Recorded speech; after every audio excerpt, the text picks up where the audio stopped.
conference, and I am pleased to greet all participants in this meeting. Today will be held in a slightly non-standard format, as you see, for us, and in a new place. Right, and before we start, let us just introduce the experts. Aleksandr Zorin, Master of Science in Chemistry, PhD student of TSU Faculty of Chemistry, awardee of the conference in 2016. Svetlana Konnova, Master student of TSU Translational Chemical and Biomedical Technologies Program, awardee of the conference in 2017. Tatiana Nikitina, Master student of TSU Interpretation and Translation Studies Program. Yulia Strashko, Master student of TSU Fundamental and Applied Chemistry Program. So the experts are now presented, and it is time for a welcoming speech. The welcoming speech will be provided by Professor Irina Alexandrovna Kurzina, the Vice Dean of the Chemistry Faculty and Doctor of Philosophy in Physics and Mathematics. Please. Thank you very much, dear colleagues, dear conference participants, and dear students. With great pleasure and pride, I congratulate on you with the beginning of the conference. It's a very important conference for our faculty because this conference is dedicated to our great event, 90 years old of our faculty. And it is one of the oldest faculty in our town, and we are proud that our university started from our faculty from medical department. And it is important that along with fundamental and applied science, we actively development communication skills, because English is very important for scientific and for business communication. And this point that you use English in your scientific skills with your professional communication is very important.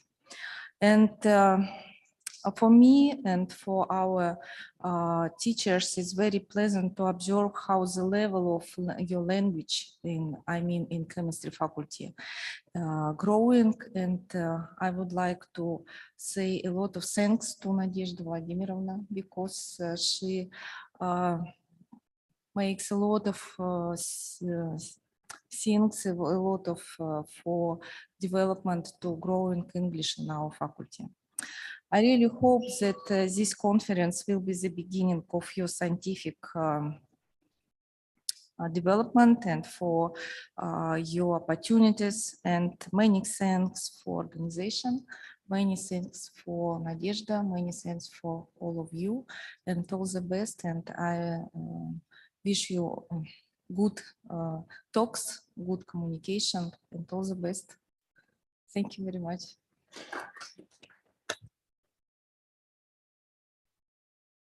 Thank you for such kind words of encouragement. And we are about to watch a video with a welcoming speech from one of our most revered professors, if I'm not mistaken.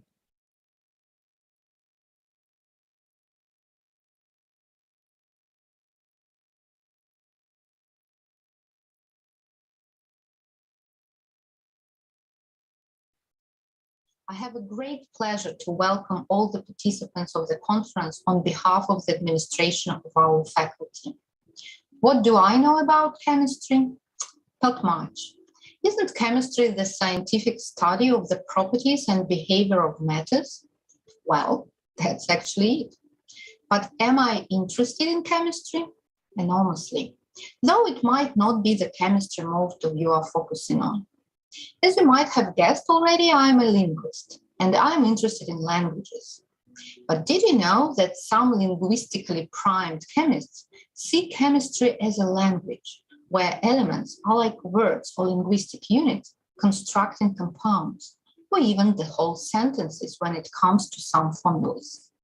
And have we looked at metaphors that chemists use to describe chemical processes? They are amazing. Formation of molecules from atoms is like a riddle because it is hard to solve. Formation of molecules from atoms is like cooking because it is like creating different tastes with the same ingredients. Interesting. I believe that chemistry is the field where everyone can find something that matters, even a linguist. Conferences are places to meet, to listen, to discuss, to share information, and to plan for the future. I wish for this conference to provide you with a forum to exchange scientific ideas, inspire new research, result in new contexts for closer cooperation and future collaboration. Good luck and enjoy the ride. Good morning, dear guests, professors, and students of chemistry. I'm the head of Department of English for the Faculties of Natural Sciences, Physics and Mathematics of Tomsk State University. From the bottom of my heart, I congratulate you on your significant event in your academic life. I'm glad to congratulate you on your participation in this conference, Take a Gander at Chemistry, which is organized for the 7th time by our teachers within the Faculty of Chemistry. I believe that this conference pursues several key objectives. Firstly, to unite the ranks of your scientists in the field of natural sciences. Secondly, share your knowledge gained in a scientific scope. Thirdly, this conference contributes to the promotion of the International Competitiveness Improvement Program and the capacity of National Research Tomsk State University to promote this among the leading universities of Russia. And finally, it gives you the opportunity to reveal the scientific potential and provide a launching pad for further scientific research. At all times, our university has symbolized a high level of culture, science, and performed the educational function. In contemporary conditions, the role of education and science in the long-term socio-economic development of the country and our region as well is continuously increasing. I'm confident that this conference, as before, will provide a wide platform for the exchange of views and knowledge on many acute issues in the field of natural sciences, particularly in the field of chemistry. I envy you guys a bit because you have great prospects ahead, because now you have such a huge chance to show your scientific force and express your thoughts within the framework of this event. You can be proud of yourself because not everyone is able to take part on such a difficult task as speak at a conference and even in English. I wish you excellent performances. And for those who do this for the first time, don't worry, be calm and believe in yourself. Good luck. Dear colleagues and beloved students, I heartily welcome you to today's event, a student-only, English-only, chemistry-only conference. An aspiring attempt, isn't it? While preparing my brief introductory word, I stumbled upon a thought that we are getting more and more anxious, nervous, stressed out with formality, paperwork, lack of time and time management, and the storming events and changes of our life. We, both students, teachers, human beings, society in general, simply do not keep up with the life pace, which is getting faster, speedier, and more oppressive. Therefore, while arranging and holding the present-day conference, we, as an organizing committee, have decided to make it as stressless as possible and equally balanced from all the possible angles. What kind of balance am I talking about? Well, we have invited both beginner students and advanced students. We have prepared both strict, rigorous papers and funny, popular, entertaining ones. We combine talks with videos, experiments, and interactive games. All the chemists who have gathered here today will confirm, I'm sure, the extreme significance of balance and equilibrium. I hope that we all shall make it and have a lot of fun today. I wish you luck. My heart goes to you and may the fortune attend you. See you on the conference day. Hey guys. So, at first I was thinking about making up a long story about how it is important to learn English in modern life, getting well-paid job, reading articles about how smart the modern sciences are and all this stuff, But I thought about that you heard it probably thousands of times. So,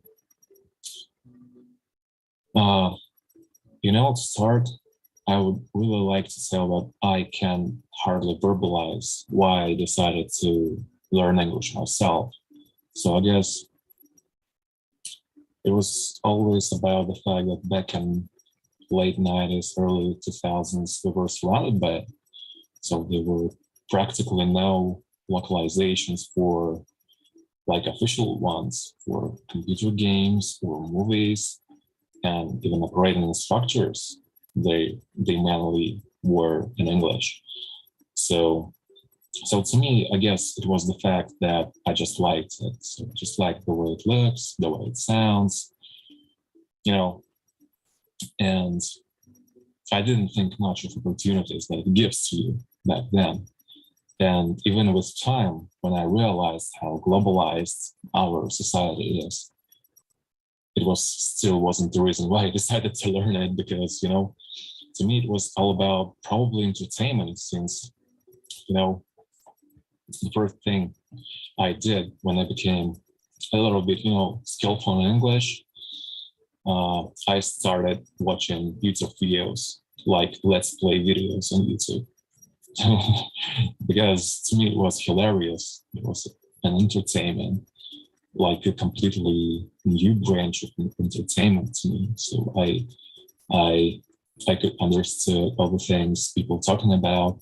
So, to me, it was just opening another world back then.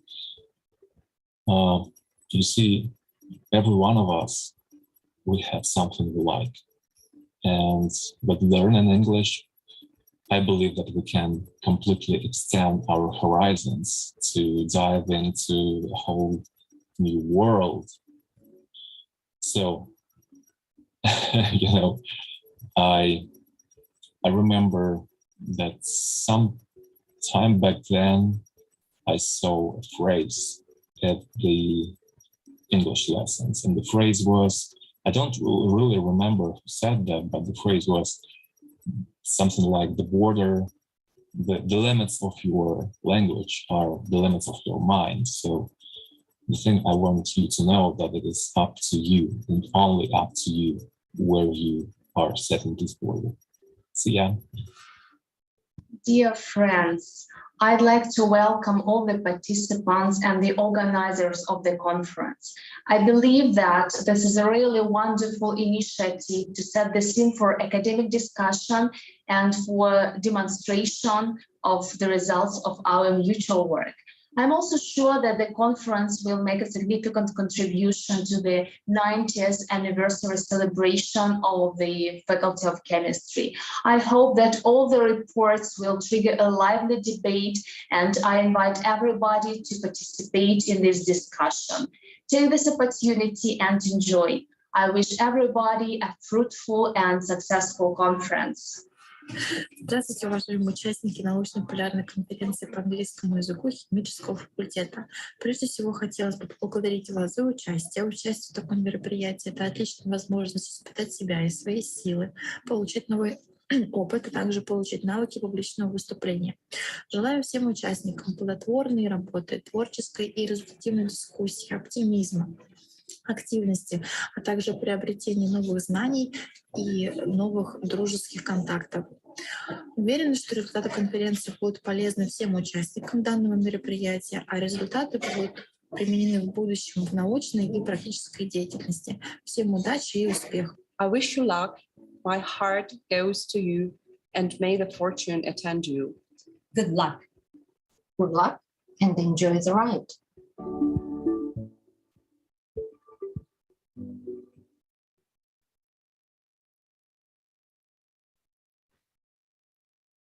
Those were most wonderful Words of encouragement, I suppose, but before we start, let us just address some very important things. Hello. For better understanding, please use headphones. This way you will hear the speakers better. Пожалуйста, для лучшего понимания вы можете пользоваться наушниками, которые расположены рядом с вашими микрофонами, для лучшего понимания. The program for everyone is in front of you. Simeon, please. Just wait for the program. You can get it with the QR code in some time. Перед вами вы можете видеть QR-код, который является ссылкой на программу конференции. Вы ее можете посмотреть в любой момент. Exactly the same principle of the QR code will be for voting for the best report. Аналогичный принцип QR-кода будет использован также для голосования за лучший доклад, по вашему мнению. We adhere to ecology and remember, hand over plastic, nature's fantastic. They're all plastic items to the special collection point. Мы придерживаемся экологии и помните, пластик сдаем, планету бережем.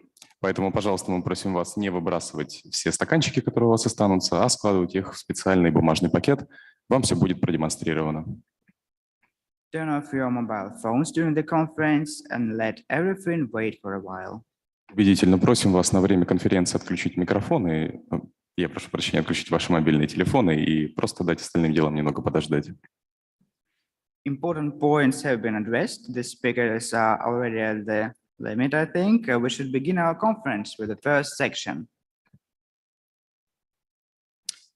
So, tell me, what Russian chemists do you know? Zinin, Butlerov, Lebedev, Mendeleev, of course. And what is Mendeleev famous for? Development of periodic law, and one of the founding fathers of our university. And nothing else, it seems. Well, I thought so, but our first speakers will be able to tell you more about this truly great scientist. And we welcome Olga Batalova and Angelina Zolotykh with a report Insights into Mendeleev's biography.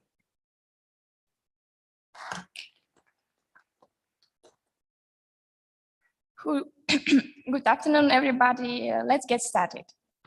One of the most famous names in the area of chemistry is the name of the Russian scientist Dmitry Ivanovich Mendeleev. In fact, the general public knows this chemist by his discovery of periodic table of chemical elements. Unfortunately, there are a small amount of people that are interested in other breakthroughs of academic and facts about his life. Although there is a large number of interesting details that should be said. So we would like to tell you about insights into Dmitry Ivanovich Mendeleev's biography. Please, next slide. The great chemist was born on January 27 in 1834 in Tobolsk in the family of the Ivan Pavlovich Mendeleev, the head teacher of the grammar school. Dmitry Ivanovich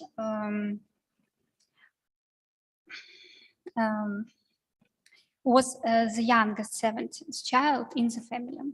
In spite of his father's job position in childhood, he was a poor student, often got bad marks, and was not interested in school subjects. However, by the end of his education, he got his mind right and graduated from school with a gold medal. Next slide, please. When Mendeleev's parents died, he began to study intensely and at 21 age graduated from the physics and mathematics department with distinction. Then Mendeleev got the job position at St.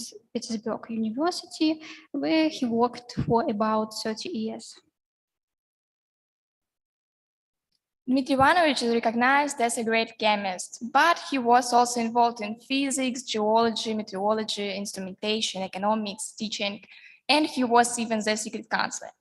Actually, only about 10% of his works are related to chemistry. Mendeleev worked with issues of the agriculture, took part in the construction of the first world Arctic icebreaker, and innovated many devices that had not analogs at that time. After studying the works of Leonardo da Vinci, Mendeleev built an aerostat on which he himself flew to a height of more than 3,000 meters. During this flight, Mendeleev saw the sun eclipse. The scientist also discovered smokeless gunpowder. At the time, it was made only in Europe and was very expensive.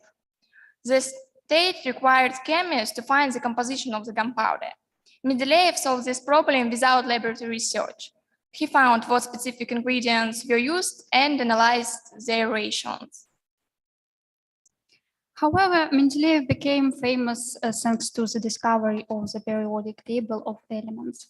Many people think that the scientist saw the table in his dream, but this is a myth. This version was often told by Mendeleev's friend, Aleksandr who was a famous Russian geologist. It was he who said that Dmitry Ivanovich saw the table in his dream. Inostrantsov shared these funny stories for the entertainment of students, but it offended Mendeleev. To all the questions about it, two answered so.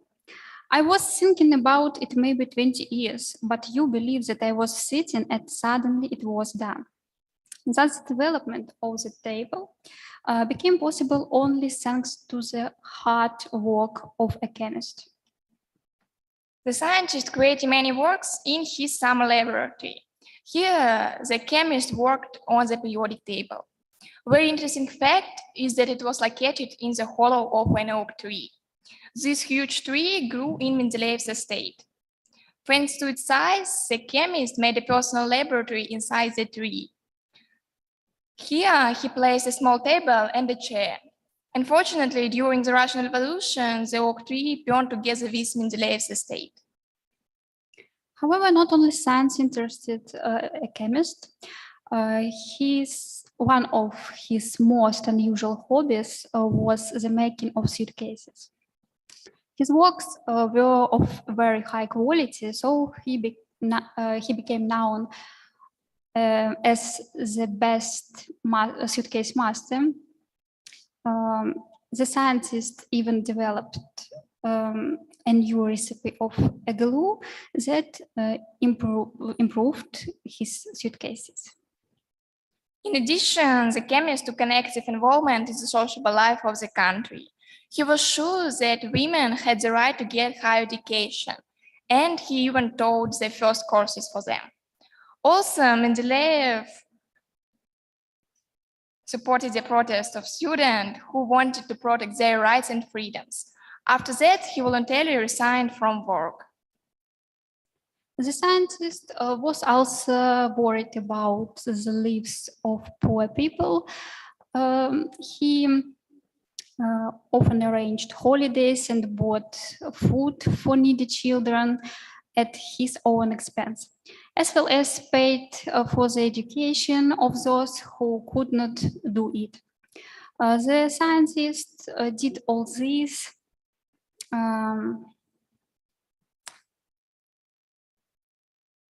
preferred to remain anonymous.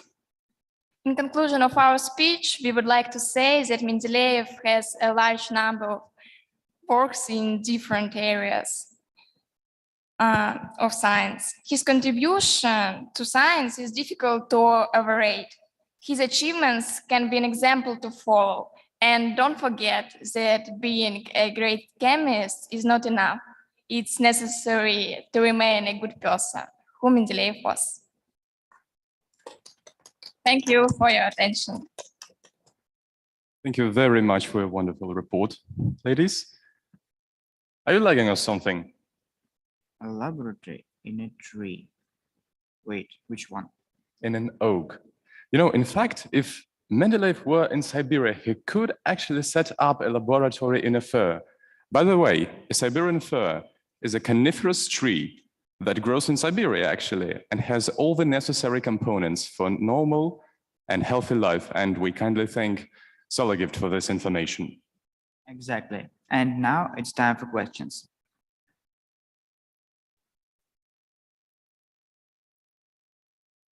I have some question. Yes, please. Girls, do you know the ingredients of the gunpowder that Mendeleev made? Thank you for a question. As far as I know, the gunpowder consists of the nitrites of organic compounds. Okay, thank you very much. I also have one question. Talking about periodic table, there are some facts that say that it was hard for Dmitry Ivanovich Mendeleev to be recognized abroad. And for example, in the USA or Canada, chemists are skeptical about his contribution. And my question is it fair? What do you think?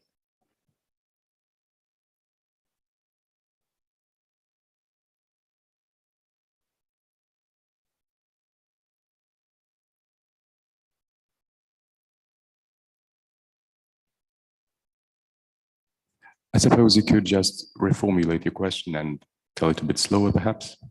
Yes, please. Okay, sorry. So some chemists are maybe don't think that Mendeleev is a great contributor, and his periodic table is something that, for example, a lot of chemists around the world can learn, maybe in some ways, and they say that it's a little contribution for the world. Yeah. Is it fair? Is it right to think like that? What do you think? I think that periodic table is first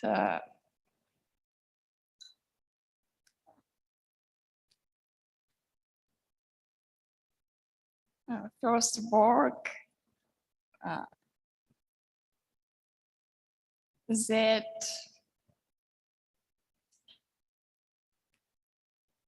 help chemists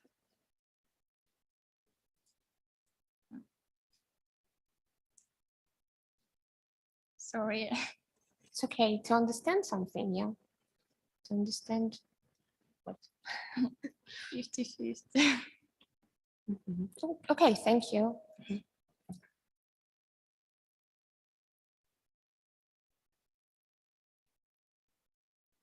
I have a guess. question. Oh, yes, please. Yep.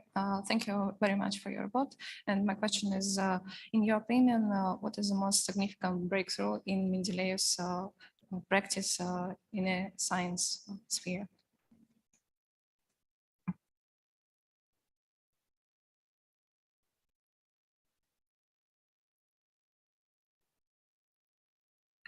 I think that development of the gunpowder, it was very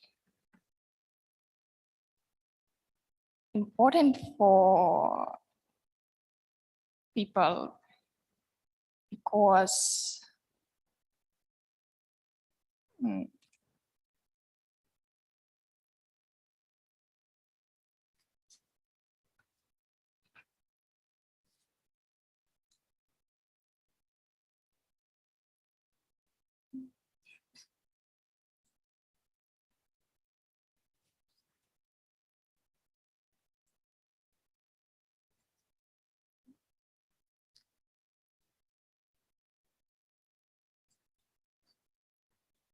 Well, perhaps if we are experiencing some problems with answering, you could just leave this question for a break or for the time after the conference. I think that will be sufficient.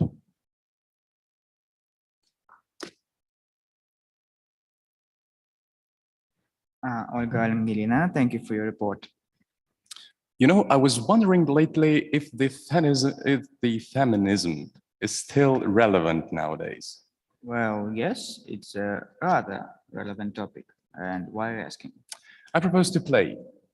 Could you name me every woman scientist that you know? It's easy.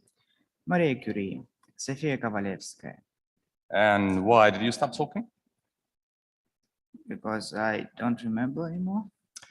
I thought so indeed. Well, actually, our next speaker will be able to tell you much and much more about the women's contribution to the scientific community. And we greet Diana Ponizovnaya with her report, Feminism and Chemistry, Women's Contribution to the Science.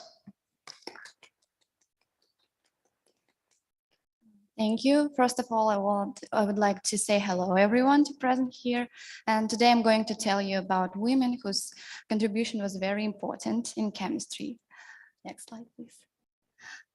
As we know, there are a lot of problems in our world: economical, political, environmental, and then there are social problems such as inequality. Despite the fact that now women have largely defined their rights, inequality has not disappeared yet. In the past, women could not even get an education because the doors of schools and universities were closed for them. But nevertheless, science knows thousands of names of women who have made unprecedented and incomparable discoveries. And chemistry is not exception. Here we can talk for hours about women who have made very important contribution. So today I will tell you about Mary Maynard Daly, who studied the DNA, Dorothy Crawford Hodgkin and her molecular structures, Nadezhda Soboleva, who studies the pollution air, and also you will find something interesting in the end. Next, please. Mary Maynard Daly was an American biochemist. In the 1947, she became the first African-American woman to earn PhD in chemistry. By feeding rats cholesterol diets, she and her colleagues observed a connection between cholesterol and high blood pressure and arterial lesions. This might sound obvious to us now, but at the time it was groundbreaking and served as foundation for researching other high blood pressure disease. Next, please. Also, Mary Maynard Daly made very global discoveries in the study of DNA. She separated the DNA into components using a starch column. She concluded that only DNA bases, adenine, guanine, thymine, and cytosine, were present in significant amounts. And she was right, they're the main building blocks of DNA. And also Mary Maynard made discoveries that help us understand not just what DNA is made of, but how this genetic code become translated into protein that receive information about our bodies. To understand it, she studied the structures called histones. Some of them had high amount of lysine, and other contains mix of lysine and arginine. And Daly's discoveries about these lysine and arginine-rich histone are considered fundamental in cell biology. The next equally important figure in world science is Dorothy Crawford Hodgkin. When she was 18, she enrolled in Oxford University to study chemistry and crystallography. But her doctoral job, she joined the lab of G.D. Bernal, a Cambridge University chemist who believed in equal opportunity for women. In 1934, Dorothy and Bernal photographed the first X-ray of a protein crystal, an achievement that proved organic molecules could also be crystallized. Next, please.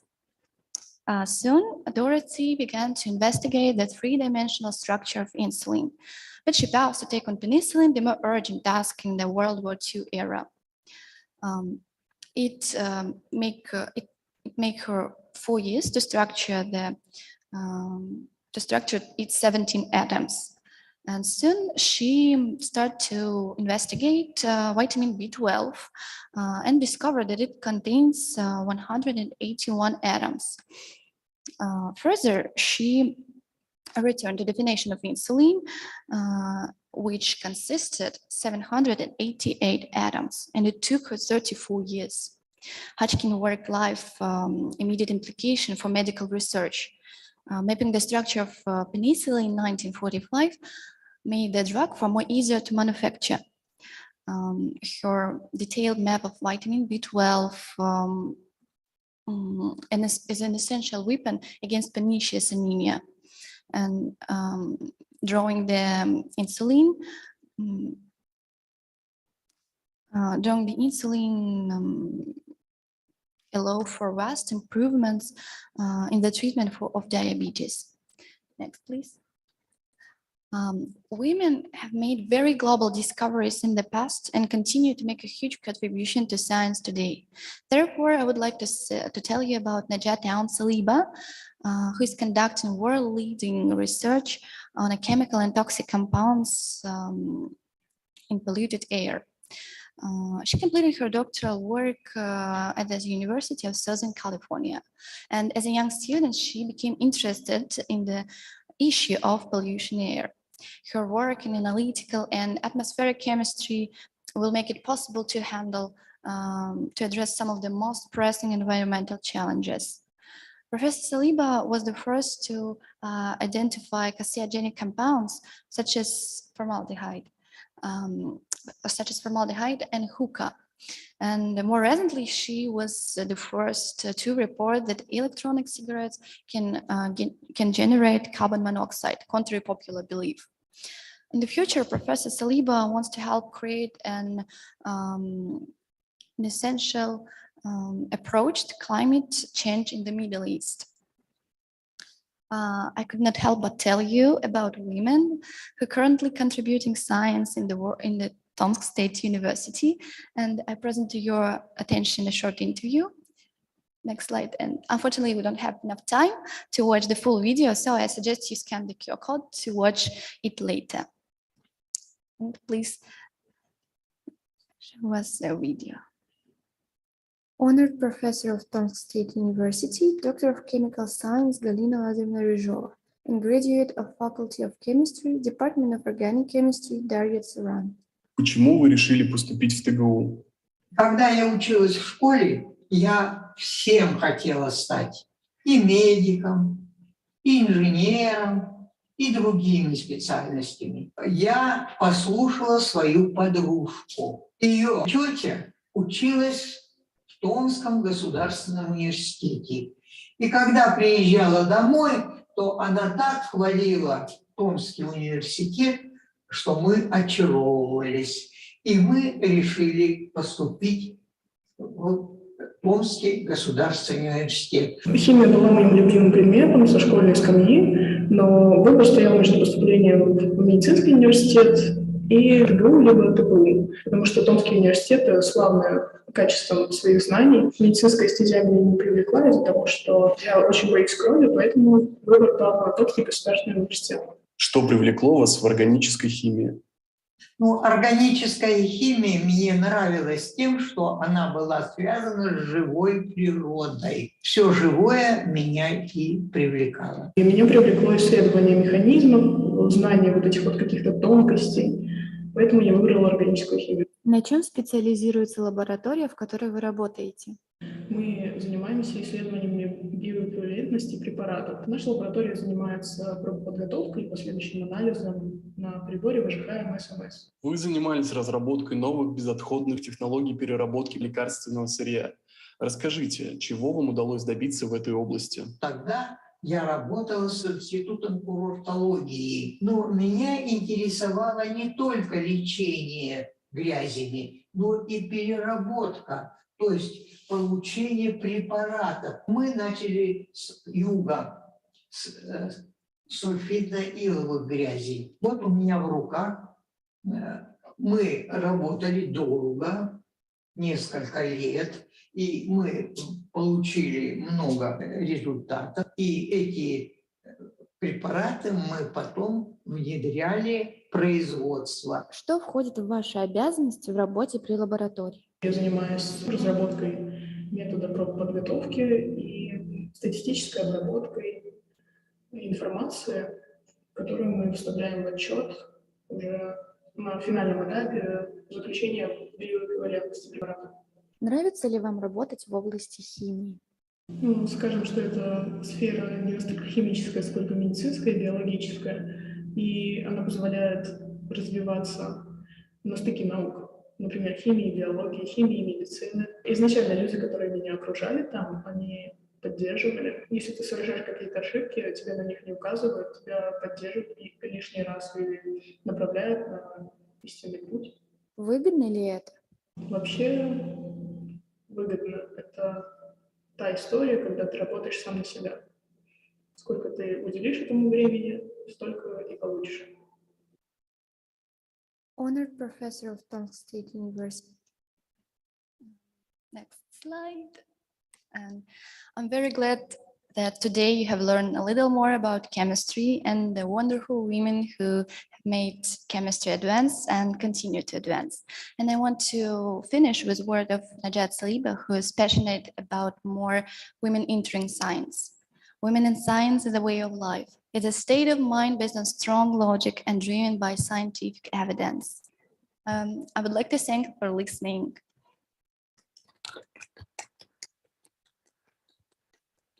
Did you listen carefully to our speaker? Yes, and yet I think that audience could still have questions. Their time has come. So actually, I got a question. So did you choose an organic chemistry department? No, it's just I wanted to take into you Skorik, our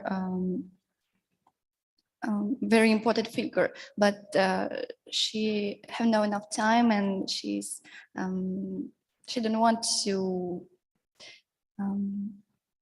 She can't do it, and thanks for Nadezhda Vladimirovna. She helped me to connect with Daria Suran, who is an organic chemistry department, and we can connect with Nadezhda. We can connect with Galina Lazarevna. And no, I'm not going to go to organic department. I'm going to analytical chemistry. And why? Why did you choose the direction? You mean analytical chemistry? Yeah.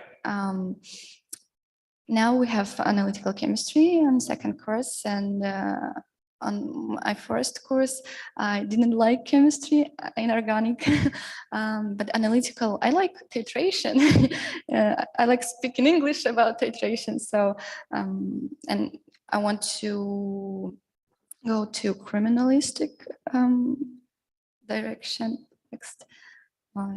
That's why. Okay, thank you. Thank you. And we just have time for one more question. I have a question. You said Mary Daly separated the DNA with the starch column. How did she do it? Thank you so much for your question. Starch column works because of different properties of compounds in DNA, and she used starch column like as absorbent, and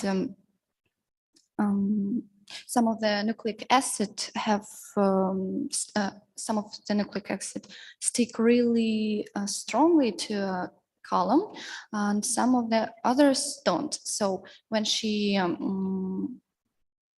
used different solvents, some of them flow away quickly and some of slowly, and then she obtained different fractions and conclude that DNA contained adenine, guanine, thymine, and cytosine. That's it. Thank you. Maybe just one question more if anyone has it. Yes, please. What do you think the reason that nowadays in science there is more men scientists than women? Now? Now.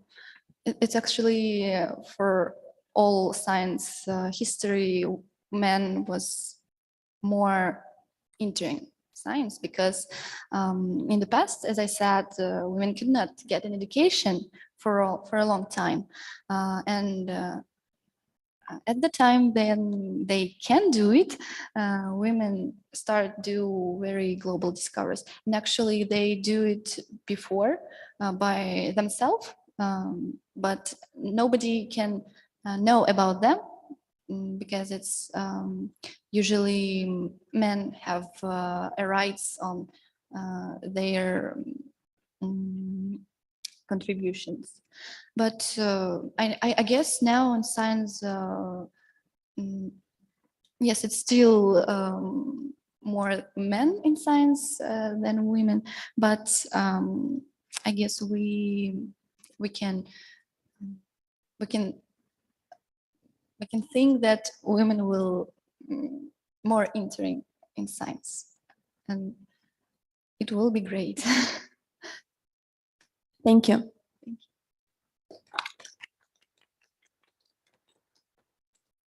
And thank you most kindly for your report. Thank you. A word formed in my head, but I can't remember its meaning. Oh, which word it is? Terpenes. Oh, well, it's simple. Terpenes are the natural compounds found in Siberian fir, by the way. They help to relax, they reduce any fatigue and help to overcome depression. How did... Sergey, why didn't I think about... Well, my friend, because you're an idiot. Well, don't look at me like that. Well, practically everyone is. Did you decide to pet Sherlock Holmes? Why would you? It is just an inspiration by our next report, and we kindly greet Yulia Bov and Alena Shulgina with the report Sherlock Holmes, the founder of forensics.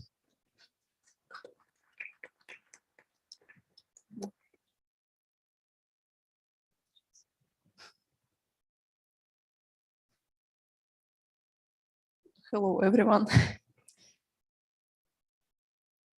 Seems we have the problems. Oh. Very good. Not anymore.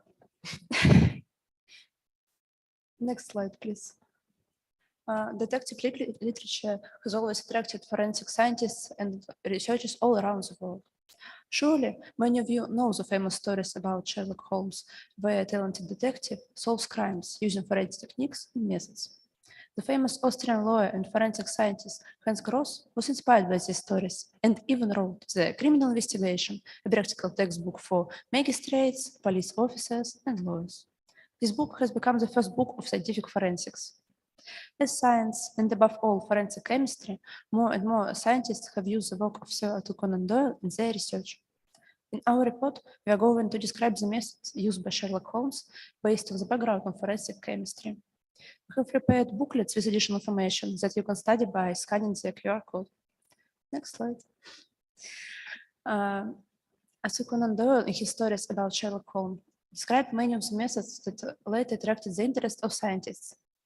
Among them are toxicology and the examination of blood and its serum. Blood examination is an important part of forensics. Let us turn to the story A Study in Scarlet. The story tells us that Sherlock discovered a new method of studying the blood stains by passing the well-known method with the use of Viac resin. Blood test with this resin is based on the chemical reaction between hydrogen peroxide and alcohol solution of this resin. In the presence of blood pigments, we can observe a blue coloration.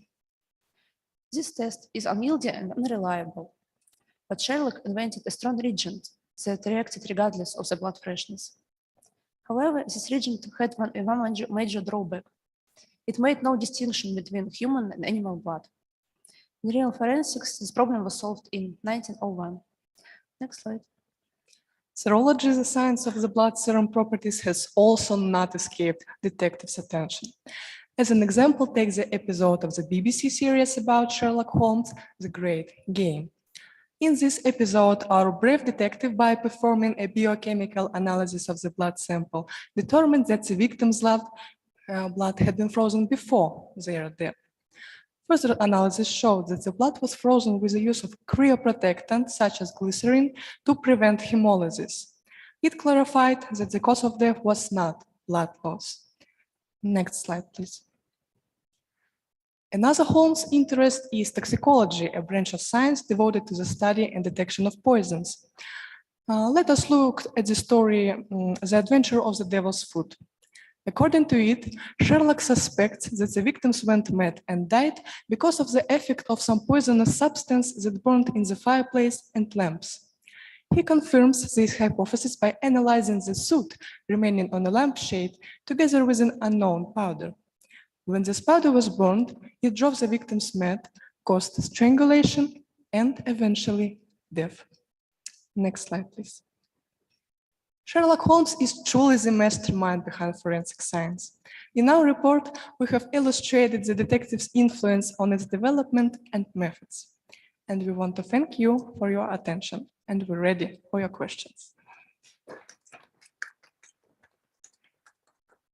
You know, sometimes even the best work needs improvement, I suppose.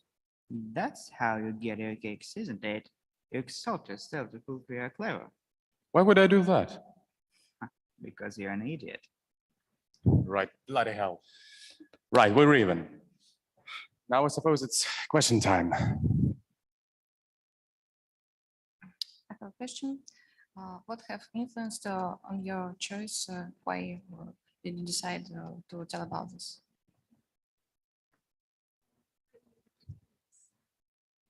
Repeat? Yep. Can you repeat? Please. What have influenced on your choice? Why did you decide to tell about Sherlock Holmes? Okay, thank you for your question.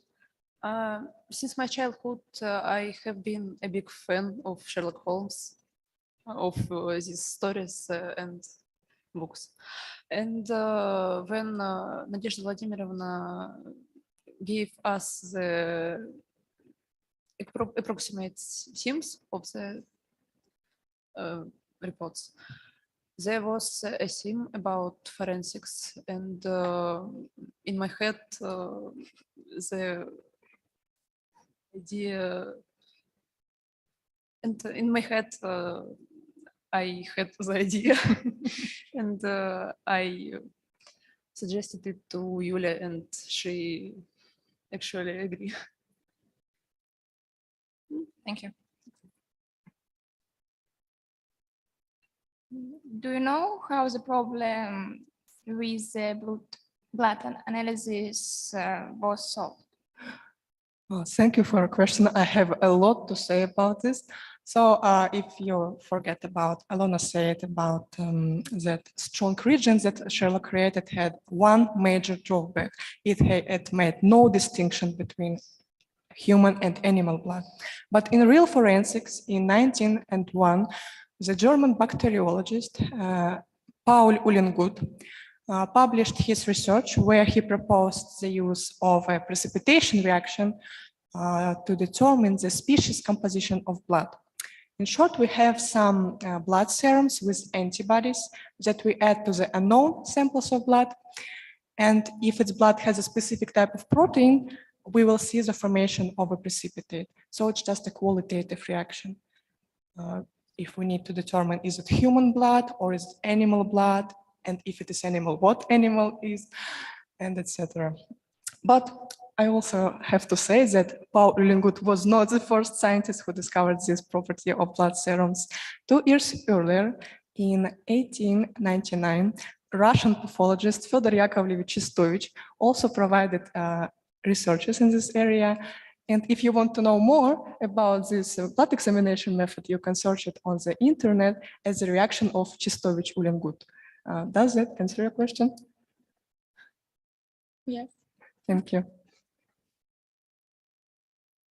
May I ask, how do you think, is it possible to meet the person like Sherlock Holmes in real life? Or maybe you met someone like this? I think you should not expect to meet a fictional character in real life, but maybe a person who is alike a Sherlock Holmes in some ways, but not the exact Sherlock. I'm agree with you. Thank you so much. I have one question. How does cryoprotectant work? Thank you for a question. Cryoprotectants are compounds that helps us to remove the destructive effect of freezing. So if we need to freeze something for a long time, a living object, we must use the cryoprotectant. No, for example, we can use as the object of freezing blood, cell cultures, embryos, and maybe human bodies if we speak about scientific fiction works. And as an example of cryoprotectants, I can provide glycerin, propylene glycol, ethylene glycol, and oligosaccharides. As you can see, mostly it is organic compounds. Thank you. Any more questions, please? All right, that will be sufficient. Thank you. Thank you, most kind.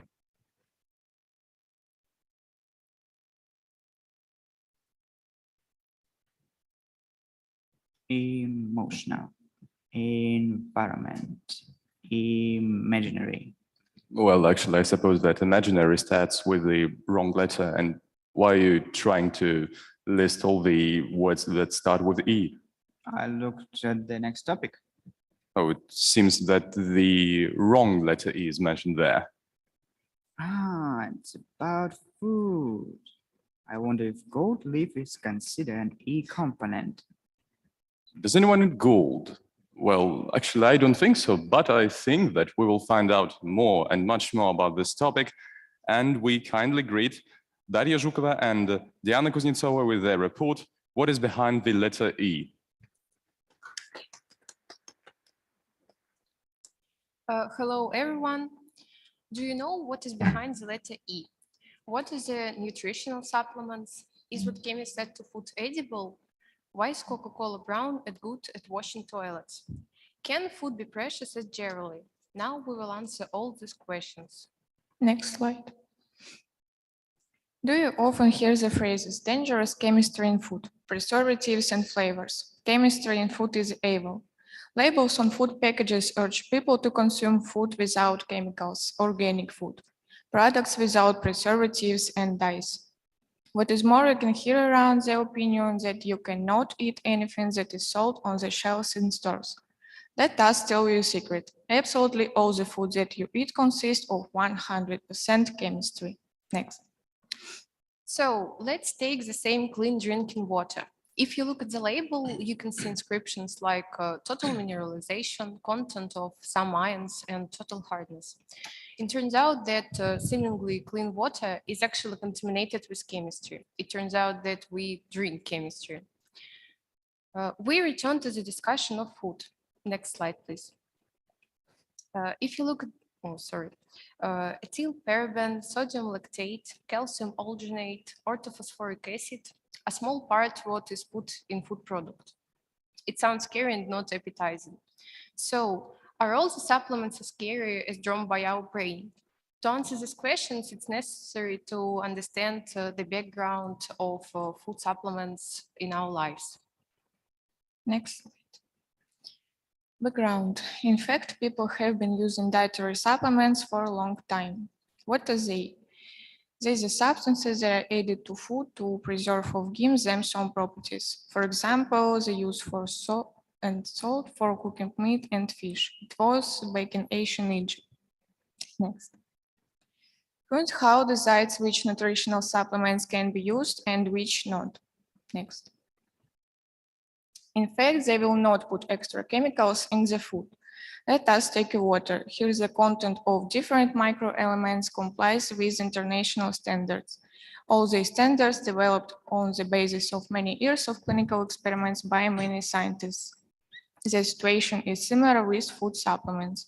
In food products that comply with norms and standards, no one will place more supplements than required. Next. Supplements are probably one of the safest chemicals in food. Plus, food standards and norms give the confidence that no one will place a huge dose in food and your health will remain with you. Think about it. It might even be safer than your grandmother's cooking. And finally, the question remains, why do we use food supplements? Preserving flavor, improving taste, texture, and appearance, increasing shelf life, minimizing the risk of diseases, all this is the merit of food supplements. Next slide, please.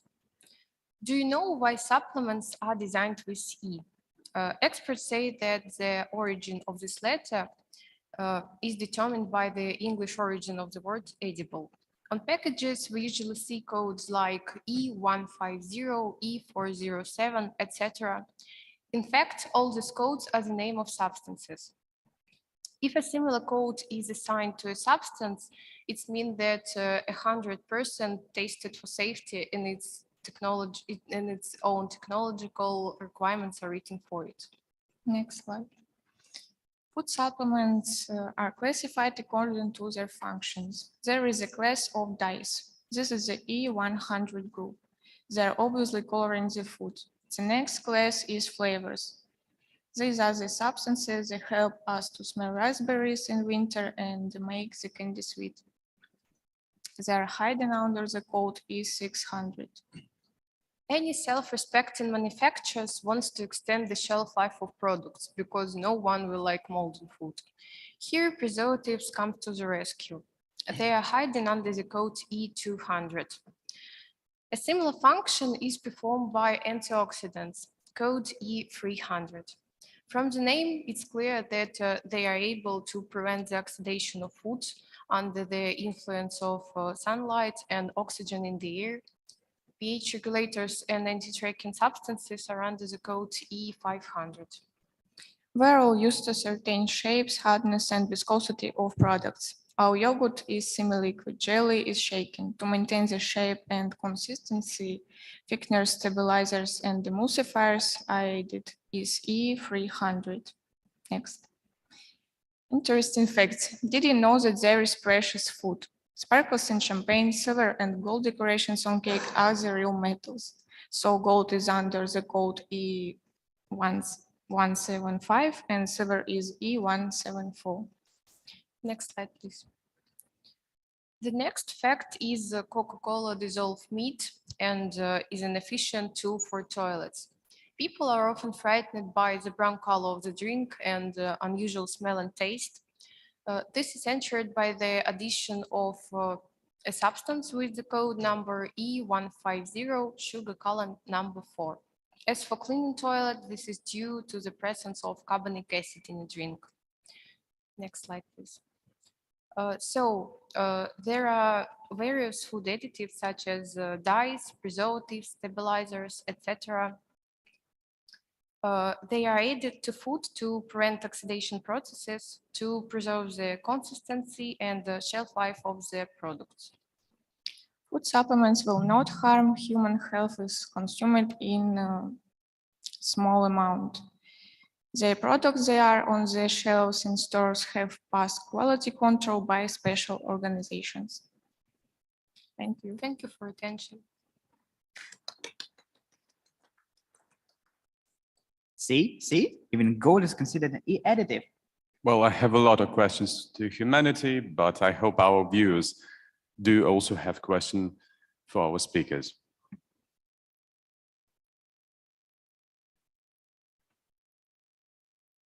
Yes, I have a question. What are sparklers made of in champagne? Thank you for your question. Sparkle in champagne is shimmer for drinks. It's food supplements that made on basis of some silicates, natural silicates, and it's absolutely safe for human body. Thank you. I also have a question.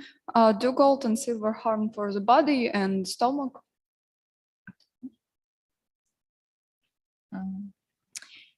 Edible gold includes gold leaf with a metal content of 96%. Eating gold and silver absolutely harmless. Metals are hypoallergenic and do not cause side effects because they are excreted from the body unchanged. They are included the European supplements Of course, is an excess, intoxication can occur, but a small amount is added to food. Thanks. May I ask a question? You know, for example, in Germany and some other countries, Kinder Surprise is prohibited. But in Russia, it is normal, it is okay, find out it in every shop. Yeah. So what do you think is the reason of such curious situation? Why in other countries we can't eat it, but in Russian we can? Thank you for your question. Maybe it's because in Russia we have another consistency of this product. I don't know.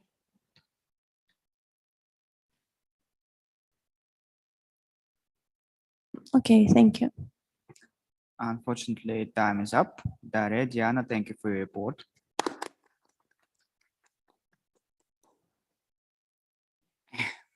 Dad, I want to stretch. Well, wait to get tired. It is still early. But you're absolutely right. It's time for a warm up, but not physical, but mental, I suppose. I know a wonderful person who could help us. Colleague, don't you, Dane? Sure. Hey everyone, my name is Dmitry. And as I see, you feel a little tired. So, do you consider yourself smart and fast? Do you? Yeah, sometimes. Oh. Now get ready for an incredible quiz. We have prepared a few riddles for you. Your goal is to solve them as quick as you can.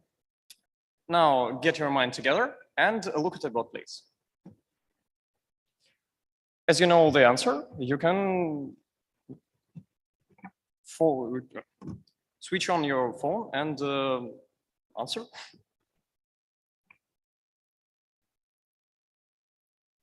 Well, I suppose it will be better to go one by one, perhaps, and read each and every one of the riddles. Okay, I'll read it. They come at night without being called and are lost in the day without being stolen. What is it?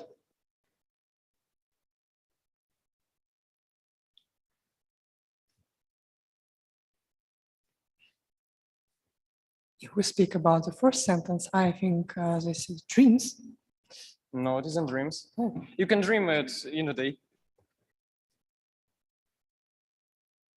But I love this answer though, so poetic. It has much in common with the sky. Stars. Yes. Wait, but we have one star at the sky at the day. It's hardly to observe in the day. So the next one. I look at you, you look at me, I raise my right, you raise your left. What is it? I raise my left, you raise your right. Is it a mirror? Yes, it is. I'm unique in one way, but you can find two of me in your daily drink. What am I?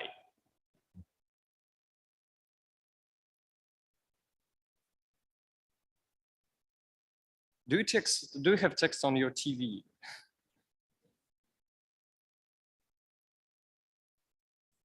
Well, maybe it has something to do with water, with its formula, perhaps.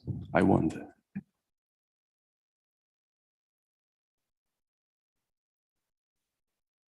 Don't forget, you are a chemist, so use your vocabulary, your knowledge.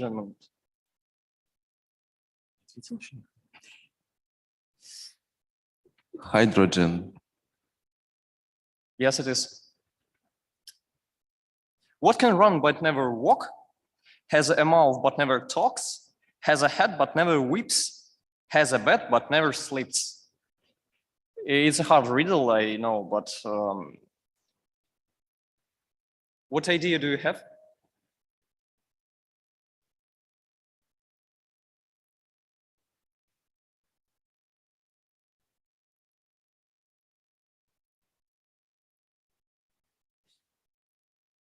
It's a river. Kids really love me because I make things float. You can even use me to expand small things. What am I? Focus on kids. Kids like it. What? У вас поломалось на слайде. Spell it. It was Russian, Dima, it was Russian. There's no necessity to spell. There are answers. In periodic table, it stands in one line with hydrogen. There are 2 atoms in this line. It's helium. Yes, it is. What can fill a room but takes up no space? You can observe it in this room.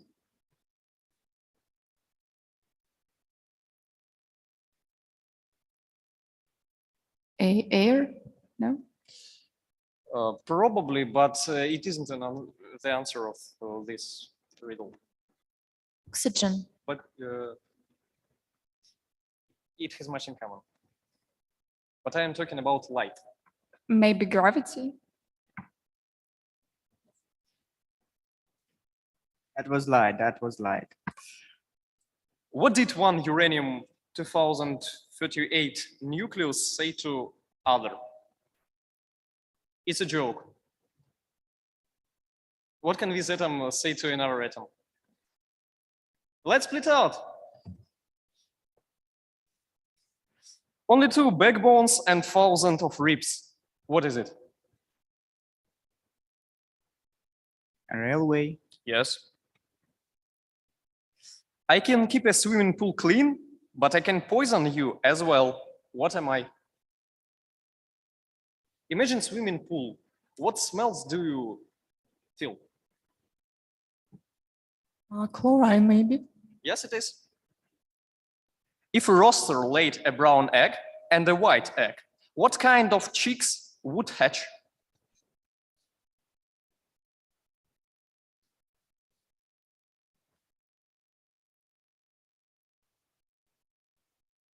Any ideas?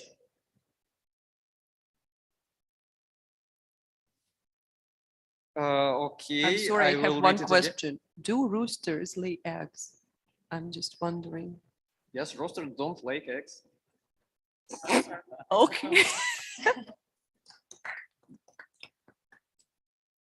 What can go up and come down without moving?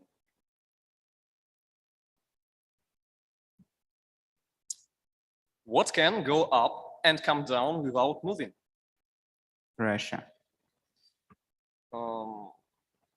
Maybe, but it's easier for temperature. You answer me, although I never ask you question. Who am I? The name? Oh no, you asked One me. more good answer, but you use it whole day, for a whole day. Telephone? Yes, it's a telephone. Yellow in color, I can be a laboratory risk.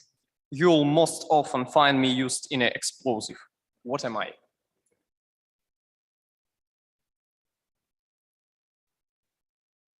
This is fire.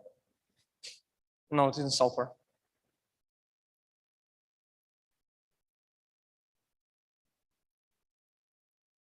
Laboratory risk.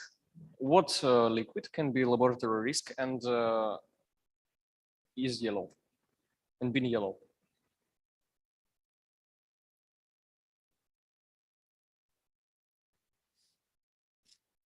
It's an acid.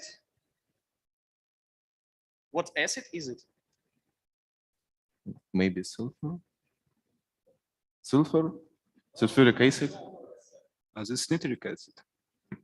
Hydrochloric. Yellow acid, guys. Come on. Even I know. Yes. All right.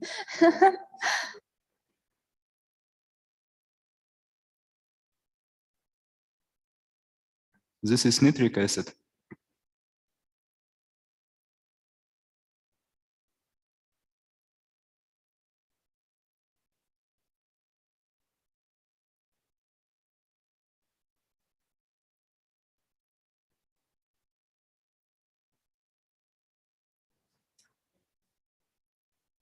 Angry Birds.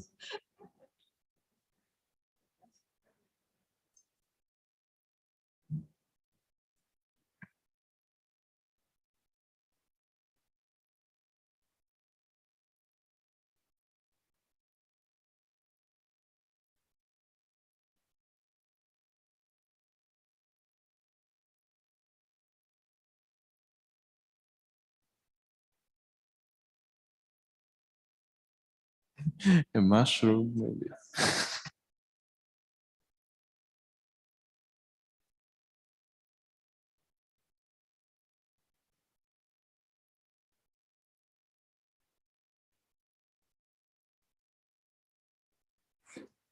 Well, yeah, I feel great. My brain seems to be 10 minutes younger. Well, too bad it is just a feeling and it is going to live just as before. I wonder if there's any way to extend life. Well, there actually is one way, which is called preventive medicine. Does it happen like this too? Well, of course, preventive medicine is a set of measures that helps to avoid any injuries or diseases. And of course, once more, we thank Sologit for this, quite an enlightenment. I don't know about medicine, but the next report is just the topic of our conversation. I give the floor to Stepan Sokolov and his report, Ways to Extend Life and Achieve Immortality. Take a look at the slide.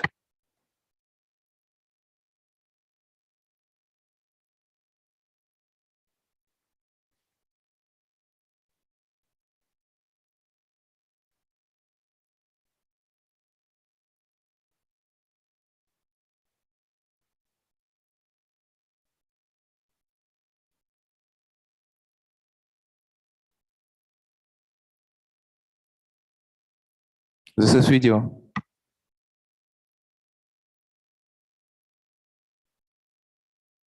Well, it just seems to be malfunctioning on something, I suppose.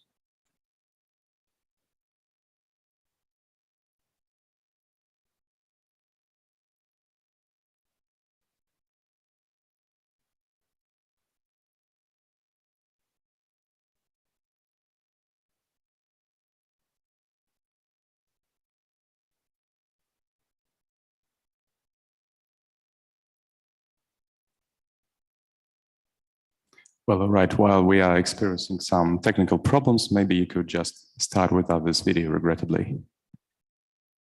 Brilliant technology, of course. Good afternoon. My name is Stepan. I'm a student at the Faculty of Chemistry of Tomsk State University. Today, I would like to present you my research. Next. I conducted the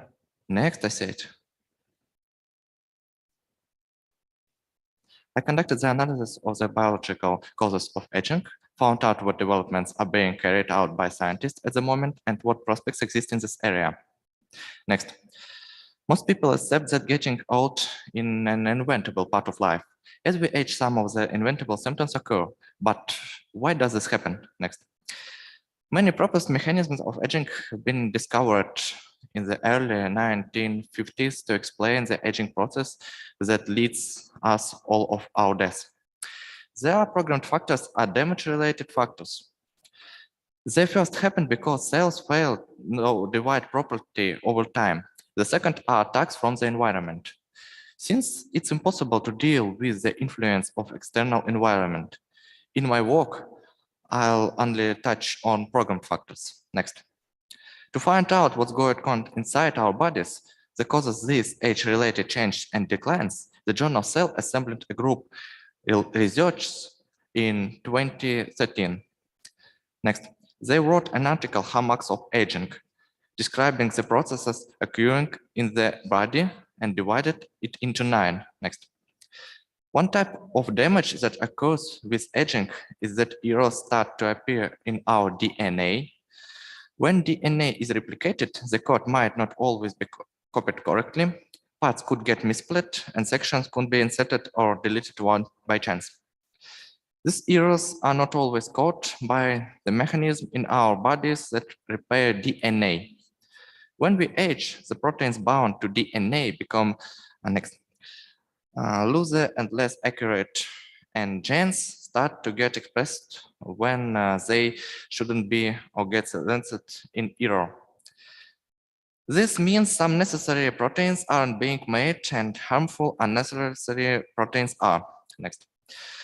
Every time cells divide, the types of chromosomes become shorter. When the telomeres are lost, chromosomes become unstable and all kinds of protein arise. These abnormalities usually kill cells or make them dangerous. Next. In our cells, proteins are produced constantly and they control almost every function inside the cell. But proteins have to be recycled because they lose their effectiveness over time. As we age, our bodies lose the ability to destroy all proteins. Next. As cells undergo stress and become damaged, they sometimes stop dividing and become resistant to death. They turn into something scientists call zombie cells, which can infect other cells and their vicinity and spread inflammation throughout the body. Next. Mitochondria produce energy in cells by converting oxygen and food into energy. As organisms and their cells age, it becomes more inefficient and dysfunctional. Then it can produce another form of oxygen that can damage to DNA and proteins. Next. Cells have to adapt to available amount of nutrients. So, if there an imbalance with the cell's ability to sense or process nutrients that causes problems. Almost all tissues renew partly, but the rate of renewal becomes slower with aging, which is part of the reason why tissue damage accumulates. Next. For everything in the body to work, cells have to be constantly communicating with each other. They send signals through the blood and immune system to do that.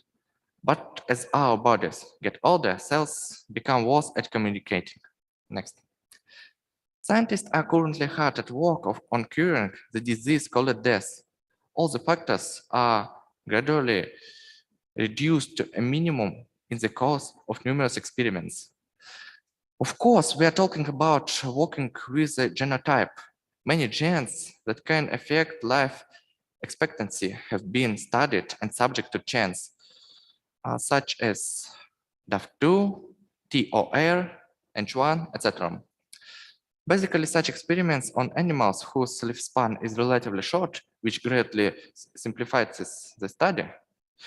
Now, the scientific community has achieved impressive results. The life expectancy of laboratory mice has been increased to the equivalent of 118 human years, and the famous scientist Michael Rose has quadrupled the life expectancy of Drosophila. A huge contribution is made by research on potentially immortal creatures such as Hydra. These creatures have a high ability to regenerate. The study of their genotype in the future will allow to develop similar abilities in a person. Next. The analysis conducted allowed me to conclude the scientists applied genetic engineering in order to program genes for avoid the hallmarks of aging. Next, thank you for your attention.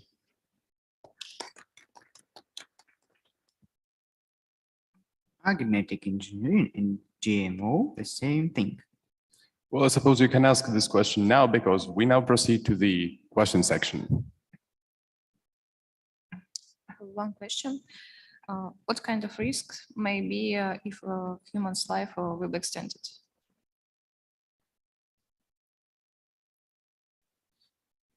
Thank you for your question. There is no risk now because if science is development, and if we can make people immortal, we also can fly to Mars, Moon, etc. And problem of great numbers of people in Earth is not exist.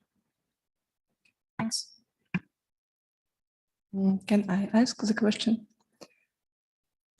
How do you think, should we ever seek the immortality?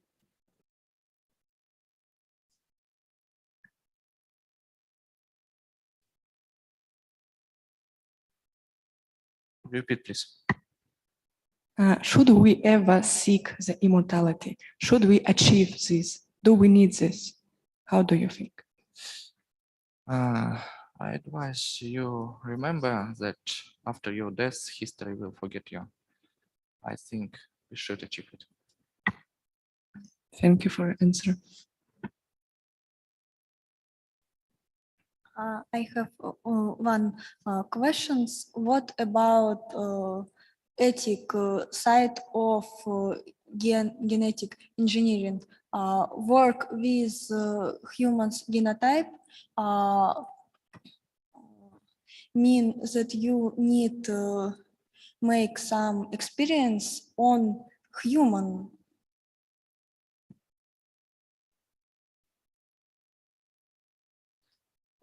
Thank you for your question. In this moment, biological science, there is no explanation for the necessity of death. Of course, ethical science of issue remain very ambiguous. Will you oppose eternal life or will you accept it? It's your choice, of course, and change of human genotypes, it's choice of strong people. Law, moral, and fear, I think it's weakness. You change genotype yourself or future people? Of course, I won't change my genotype, but it can do other person who, for her opinion, it was right. It will be right. Unfortunately, time is up. Stepan, thank you for your report.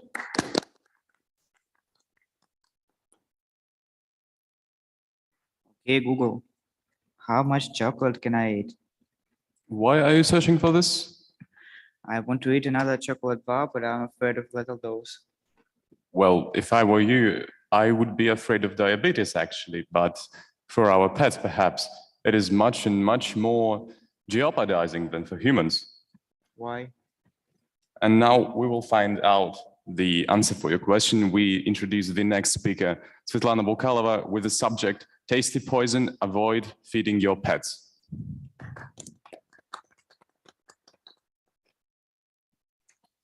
Good morning, dear friends. As you already know, my topic for today is tasty poison. Avoid feeding your pets. Next slide, please. Nowadays, a lot of people feed their animals with human food. For example, if my aunt wants to eat an ice cream, she asks my brother to buy 4 ice cream, one for her, her husband, her son, and of course, one for her lovely dog, Semyon the Dutch Hound. But the treats that owners give to their pets can be poisonous for animals. Let's comprehend. Is it possible to feed dogs and cats with human food? What consequences of this diet can be? Next slide, please. I've divided my talk into 4 main parts. The first one is features of animal digestion, second, consequences of feeding from the table, third, pets' food, and then some poisonous products. Next slide, please. First of all, let's talk about the features of animals' digestion. It is different from humans. Dogs and cats are carnivorous while people are omnivorous. So animals can't eat food which contain different proteins, fats, and carbohydrates. Because of that, they have short gastrointestinal tract. There is no amylase enzyme in their saliva, which contributes to the digestion of plant food. And their body cannot independently synthesize vitamin D. Next slide, please. Secondly, let's consider what is happening in the body when pets are fed with food from the table. Of course, if we talk about one-time treating, there is nothing dangerous, but regular feeding with food for human food can undermine pets' health. Metabolism will disrupt it. So animals will have chronic lack of protein, essential amino acids, microelements like iron, cobalt, zinc, selenium, manganese, iodine, macronutrients like calcium and phosphorus, and vitamins A, C, D, E, K, and group B. Chronic lack of microelements with excess of fats and carbohydrates will cause overweight, diabetes, and different diseases of inner organs. Next slide, please. So many owners want to know what pet food really is. Scientists consider that people should worry about properties for each ingredient of pet food. Nutrient level, functionality, palatability, and digestibility. Every ingredient and finished product in the result has to be safe and provide proper nutrition, be palatable and digestible. For example, some eggs and chicken fillet will be good for protein, some fresh fruit or vegetables for minerals, vitamins, and fiber, which improves intestinal function. This way, pumpkin, carrots, apples, or cucumbers will be safe and delicious treat for your dog or cat. Next slide, please. However, you should remember about some poisonous products that mustn't get to their pet's stomach, as they are not only harmful, but also dangerous. Among them, onions, which destroy red blood cells. Sweets like chocolate, which can cause excess weight, metabolic disorders, and dental problems. And nuts, which can cause vomiting, diarrhea, and even pancreatitis. Next slide, please. In conclusion, there is still a question. If our favorite pets with their big brain eyes ask us for some treat, should we give it to them? Of course we should, but this treat has to be in addition to the basic nutrition, occupying no more than 10% of its total volume. For example, a piece of boiled meat without salt, a slice of low-fat quality cheese, or an apple slice will be safe and delicious treat for a dog cat. Also, you should remember about dangerous products that mustn't get into their pet's stomach. And it's better to buy special food for pets at the supermarket if you haven't any time to make up a diet for them, because food manufacturers provide food with proper composition. Thank you for your attention.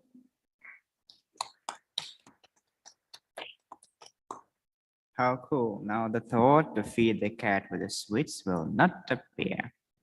Just don't forget about diabetes, all right? And I hope that our viewers will not forget about the questions for the speakers.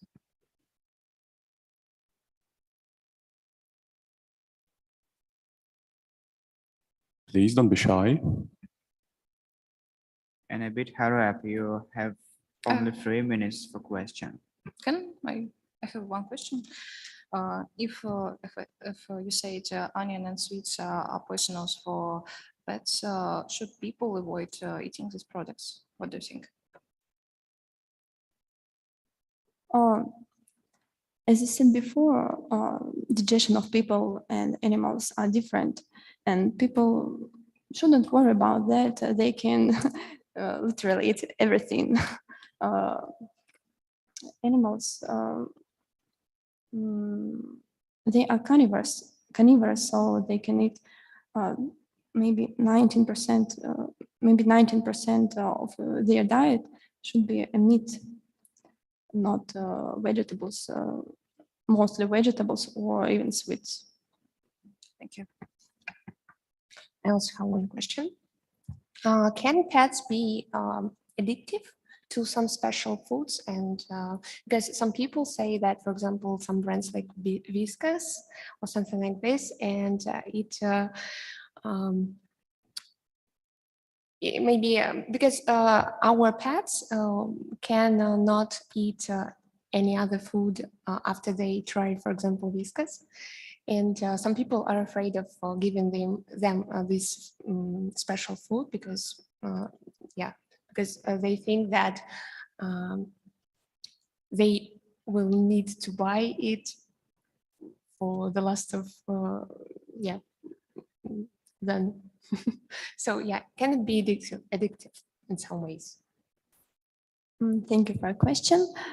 In my opinion, there is nothing dangerous to buy special food at the supermarket. Maybe some animals, dogs or cats, prefer to eat prepared food like Whiskas because it has proper nutrition. It is taste. It is delicious, but some food that owners can give to their pets maybe not the with no right nutrition can be tasteless for animals. So some animals can prefer to eat Whiskas. Thank you. Can I ask, I'm sorry for my question, but does it work in reverse? Humans can't eat animal food either. I think people can eat it, but it must be not so delicious for them. This is the only reason, I think. Okay, thank you. Unfortunately, time is up. Svetlana, thank you for your report. So why did you ask about GMOs? It seems that my homophobia hasn't gone away since last year. Are you afraid of biological substances or something? What? Well, you see, biological substances are the chemical compounds that have high physiological activity at low concentrations. No, I'm not afraid of them. Well, all right, then let us deal with the prevention of your chemophobia, apparently. And for that to happen, we invite the next speaker, Zheng Deyui, with the topic, do chemicals really do more harm than good? Please.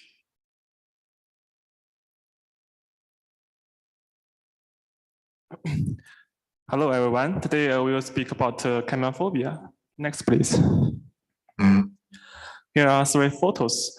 Thalassophobia, claustrophobia, and chemophobia. Thalassophobia is a fear of unknown deeps in the ocean. Claustrophobia is a fear of closed space. Chemophobia is a fear of unknown chemical compounds, additives in our lives. Next, please. Since 1960s, some people think that a kind of toxic substance is affecting our life.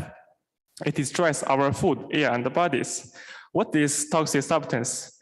Artificial chemical. Many people still choose the natural substance. They think it is safer and healthier than substance produced at the factory. This phobia is called chemophobia. I will use some example to show that chemophobia is not funny but dangerous. Next, please. DDT, an organic compound, was discovered in 19th century, but its effect was not discovered until 1930s. It was effective at killing mosquitoes, crop pests, and safer than other pests of the time. In 1960s, scientists found that DDT was very difficult to decompose in the environment and could be stored in animal fats. So people began to worry about whether DDT could cause serious damage to their bodies. Next, please. The danger of DDT was first started by Rachel Louise Carson. She is a famous American marine biologist, ecologist, and writer. So many scientists helped her and gave her information about pesticides, herbicides of excessive use of killing a large number of biological evidence. In 1962, she published a book, Silent Prey. Now the public began to pay attention to pesticides and the harm of environmental pollution. full of artificial chemical, fear of artificial chemical followed.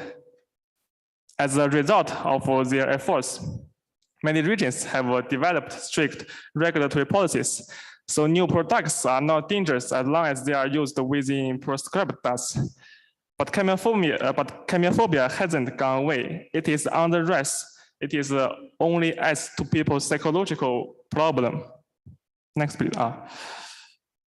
Until today, this phobia is still in our life. We tend to be more feared of threat we can perceive, of things we can control. Some news stories don't give a context of the risks. It makes us even more suspicious and less likely to check things out. Unfortunately, this may prompt us to drop healthy hobby, some of which even save lives. For example, people pay attention. People worry about food additives, but don't pay attention to calories or how much exercise they do. From the perspective of the cancer prevention, fitness and exercise are more effective than avoiding pigment and preservatives. Next, please. Xinhua is known for its influence as China's state news agency, which uses a short YouTube video to educate people about food additives. There has a translation of pictures. Some people avoid seafood for fear of ingesting mercury, which can damage our brain in high concentrations. However, the small amounts found in most fish are not a problem. They lose some key nutrients that are essential for brain development and repair as well as heart function. Methyl mercury is widely found in rivers, lakes, and seas. After being ingested by small fish at the bottom of the food chain, it is enriched in a large fish through the action of the food chain. After ingestion, the human body mainly damages the nervous system. Its content level mainly depends on the nutrition level of seafood. Next, please. The one typical example is that the total population of the United States is more than 300 million. It is hard to understand that more than 18 million people have not been vaccinated. The main reason is that the scientific literacy of the American public is not as high as people think. So many Americans agree on unscientific reasons, such as the possibility that vaccines could change human cells, take over people's DNA, and enter their genomes. So what is to be done? Toxicologists should do more to discuss their finding openly, while being aware of legitimate concerns that some people may have. And journalists should report the news as it is. We should also be careful to correct these misunderstandings. Next, please. We can't remove it completely because it's a part of the human way of thinking.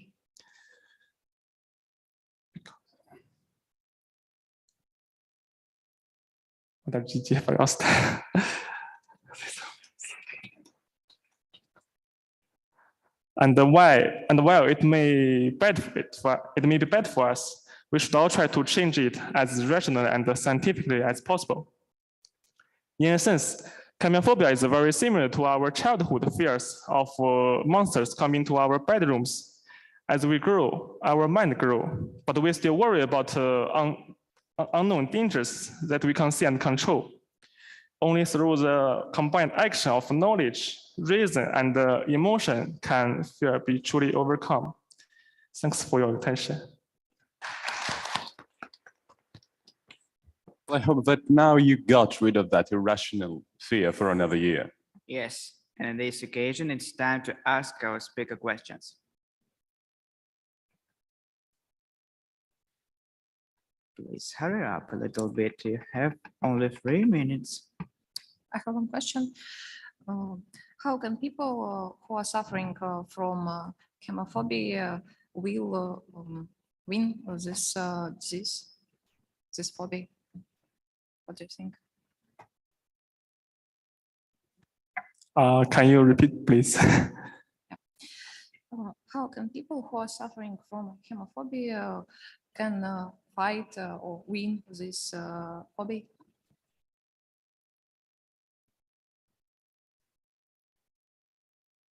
What can a person with chemophobia do to fight with this fear, to solve this problem?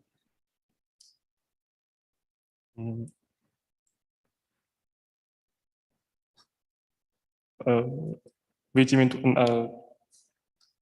no.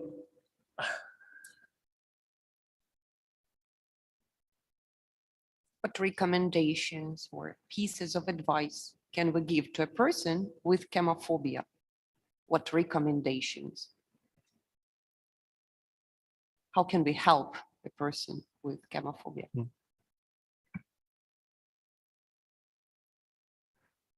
I think we can give her or him some video where educate students, for example.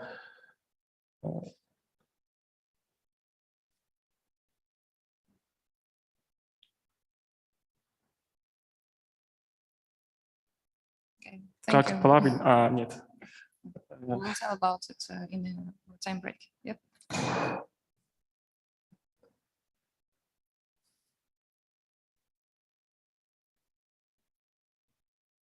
So did you experience chemophobia yourself? Or you realized constantly that chemistry is not dangerous? I'm not fair because at first I love chemistry. I choose chemistry, and second, my dad is a teacher of chemistry. As when I was young, he already teach me about chemistry, and still some substance from school and show me show me How it works, right? How it works. Yes. Thank you for your questions. Regrettably, the time is up. You can ask all the questions during the break. Thank you to you.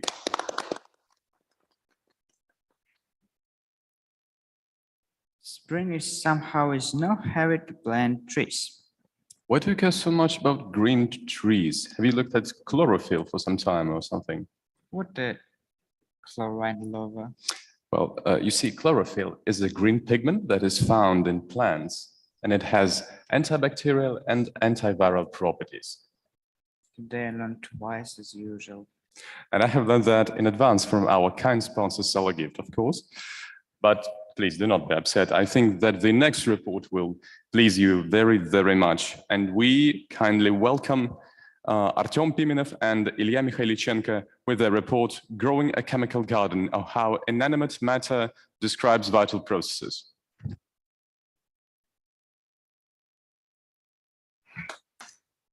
Hello, everyone. Next slide, please. Next. Firstly, we speak about procedure of experiment. Secondly, we demonstrate our experiment. And thirdly, we describe mechanism of phenomenon. Next, please. Growing of chemical garden is one of the most impressive and interesting experiments of organic chemistry. This experiment is based on osmosis. Osmosis is a transfer of a solvent through a semi-permeable membrane. The phenomenon of osmosis occurs more often than people may notice, and that's why osmosis is little known. growth of plants, action of some drugs, and much more based on osmosis. Also, osmosis plays an important part of maintaining the ecology of water.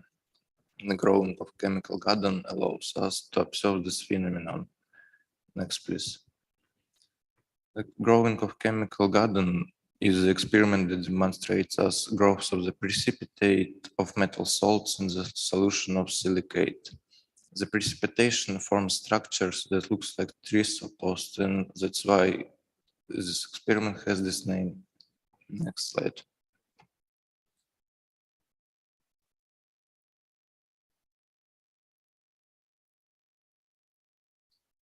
You can open the file with the video. Yeah, just run it.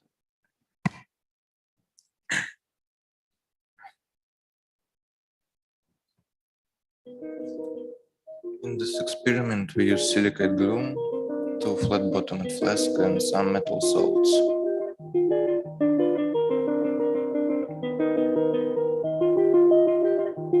Cobalt sulfate, copper sulfate,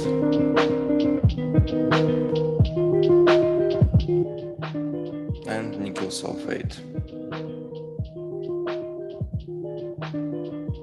We added 1 spoon of each salt in the flask.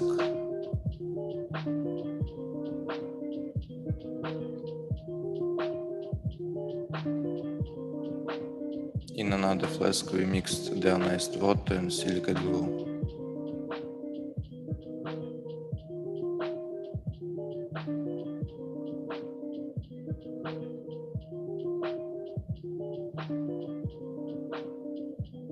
And then we transferred the solution into the flask with salts.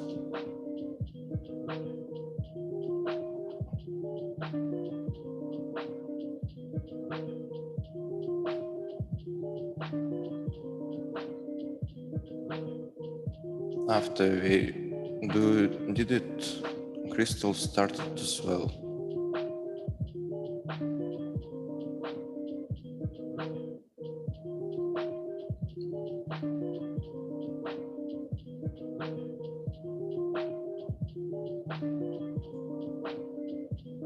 And nickel crystals began to grow first.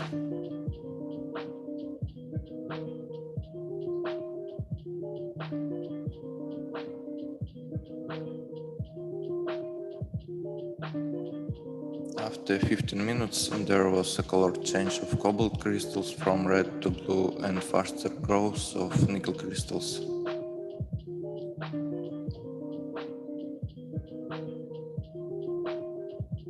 At this moment, we can see the growth of bubbling structures of copper crystals.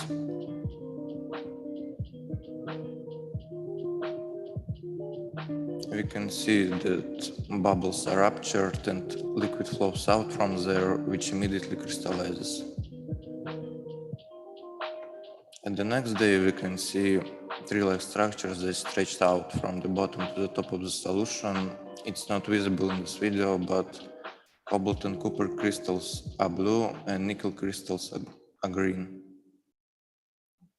Next slide. We decided to look at these crystals through the microscope and see very small crystals. To the touch, they are comparable with hard-grained sand. Next. Let's speak about mechanism of growing chemical garden. After we add a silicate solution in the flask, metal salt starting to dissolve. Metal ions react with silicate anions and form precipitate. Metal silicate are insoluble in water but have semi-permeable properties for water. And water starting to go through silicate membrane and form gap between silicate membrane and solid salt. Thus, solid part swell and change color. In time, amount of water in the gap is increasing, and in one moment, silicate membrane is ruptured and internal solution placed in external solution. Pressure in internal solution was higher than in external solution, so internal solution formed submerged jet.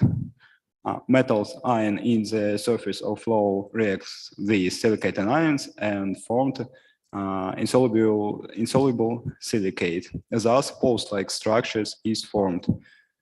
Membrane can rupture in several places, so several flows can be formed. Thus, tree-like structures is formed. This process is repeated, so structures are growing and new structures are formed. Next. We said that the chemical garden allows us to observe the process which conducted in vital cells. In the slide, you can see some of the examples of this process of moving plants and process and depends form of blue cells from concentrations of salt in the water. This process demonstrates that the process in the inanimate matter and in animate matter based on the one phenomenon. And this is amazing that the inanimate matter can have properties of animate matter. Thus, we conclude that the chemical garden is one of the experiments which demonstrate unity between inanimate and animate. Thanks for attention.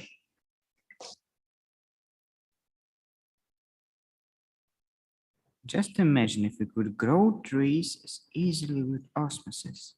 Well, in the meantime, while my colleague is dreaming of the unrealizable, it is question time. I have a question. What was the most difficult action or thing, thing in experimental part?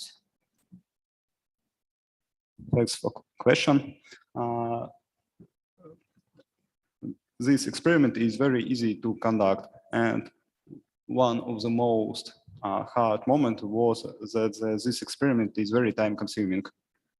We conducted of this experiment about 1 day.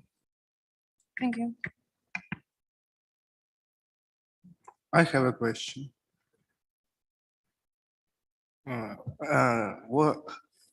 there any other salts that have other colors and can conduct this reaction? Can you repeat question, please? Are there any other salts that can conduct this reaction? Like it would have a different color. This experiment can be conducted by using carbonates or oxalates, and they will have another color. Thank you. Can I ask what examples of osmosis in wildlife you can name? What is examples of osmosis? In real life, I mean wild life. In nature. In nature.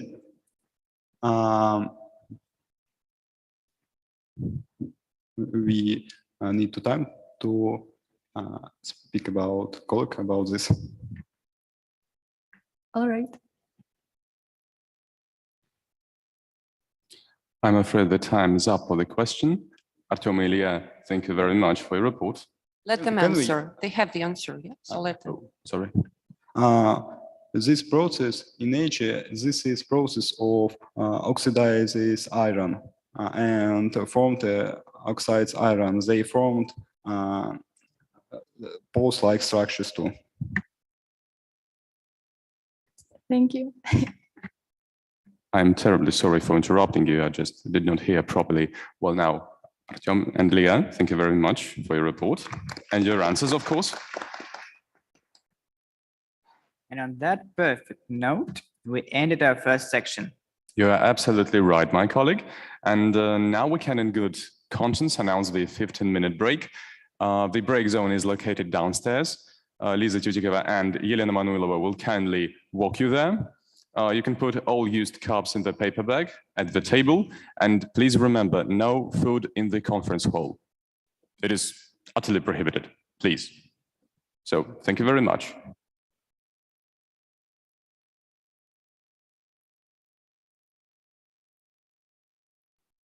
Вот.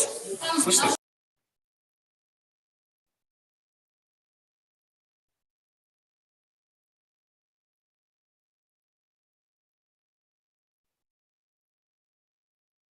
Конференцию. У меня сын должен выступать. Включил вас, если...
Ну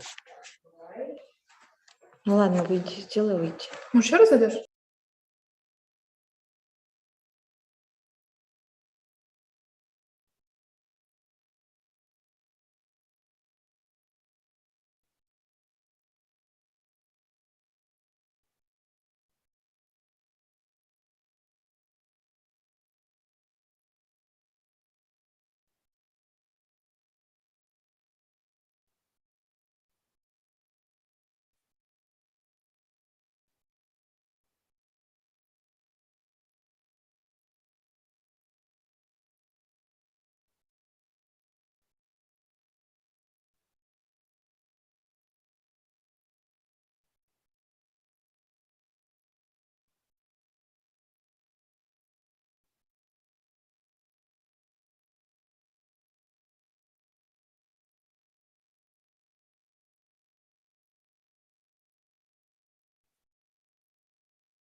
Может, через 15 минут начнется?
I beg your pardon, colleagues. Is Alim Yusupov present here? Alim? Would you please raise your hand? Yes. Товарищ Алим, ручкой помаши, пожалуйста, чтобы мы поняли, что все на месте.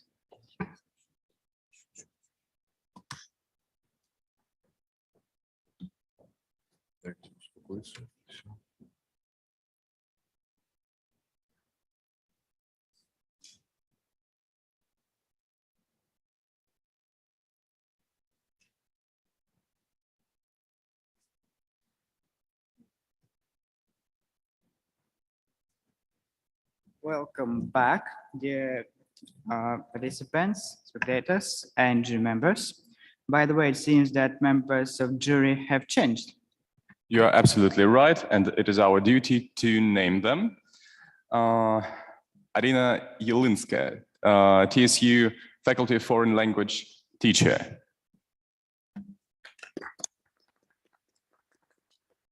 Aleksandr Zorin, Master of Science in Chemistry, PhD student of TSU Faculty of Chemistry, awardee of the conference in 2016. Maria Dorofeeva, Master student of NRTSU Translational Chemical and Biomedical Technologies program, awardee of the conference in 2019, participant of 2019 USA Work and Travel Exchange program. And Arstan Sultanov, Master student of NRTSU Fundamental and Applied Chemistry program. So the jury has been presented, the plastic bottles have been handed in, and the speakers are ready to present their reports. We can continue now. Yes, that's how positively we start the second section of our conference.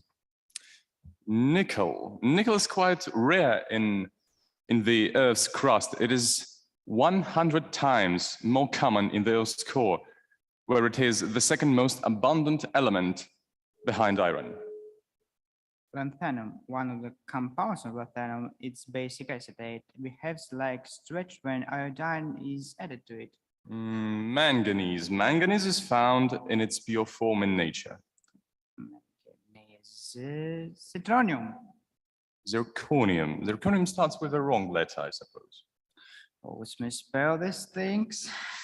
Well, can you name any facts about zirconium, perhaps? I don't think so. Well, now then listen carefully to our next speaker. We greet Alim Yusupov with the report Zirconium, from the kitchen table to the bright explosions, please. Firstly, I want to say hi everyone. I'm really glad to be here.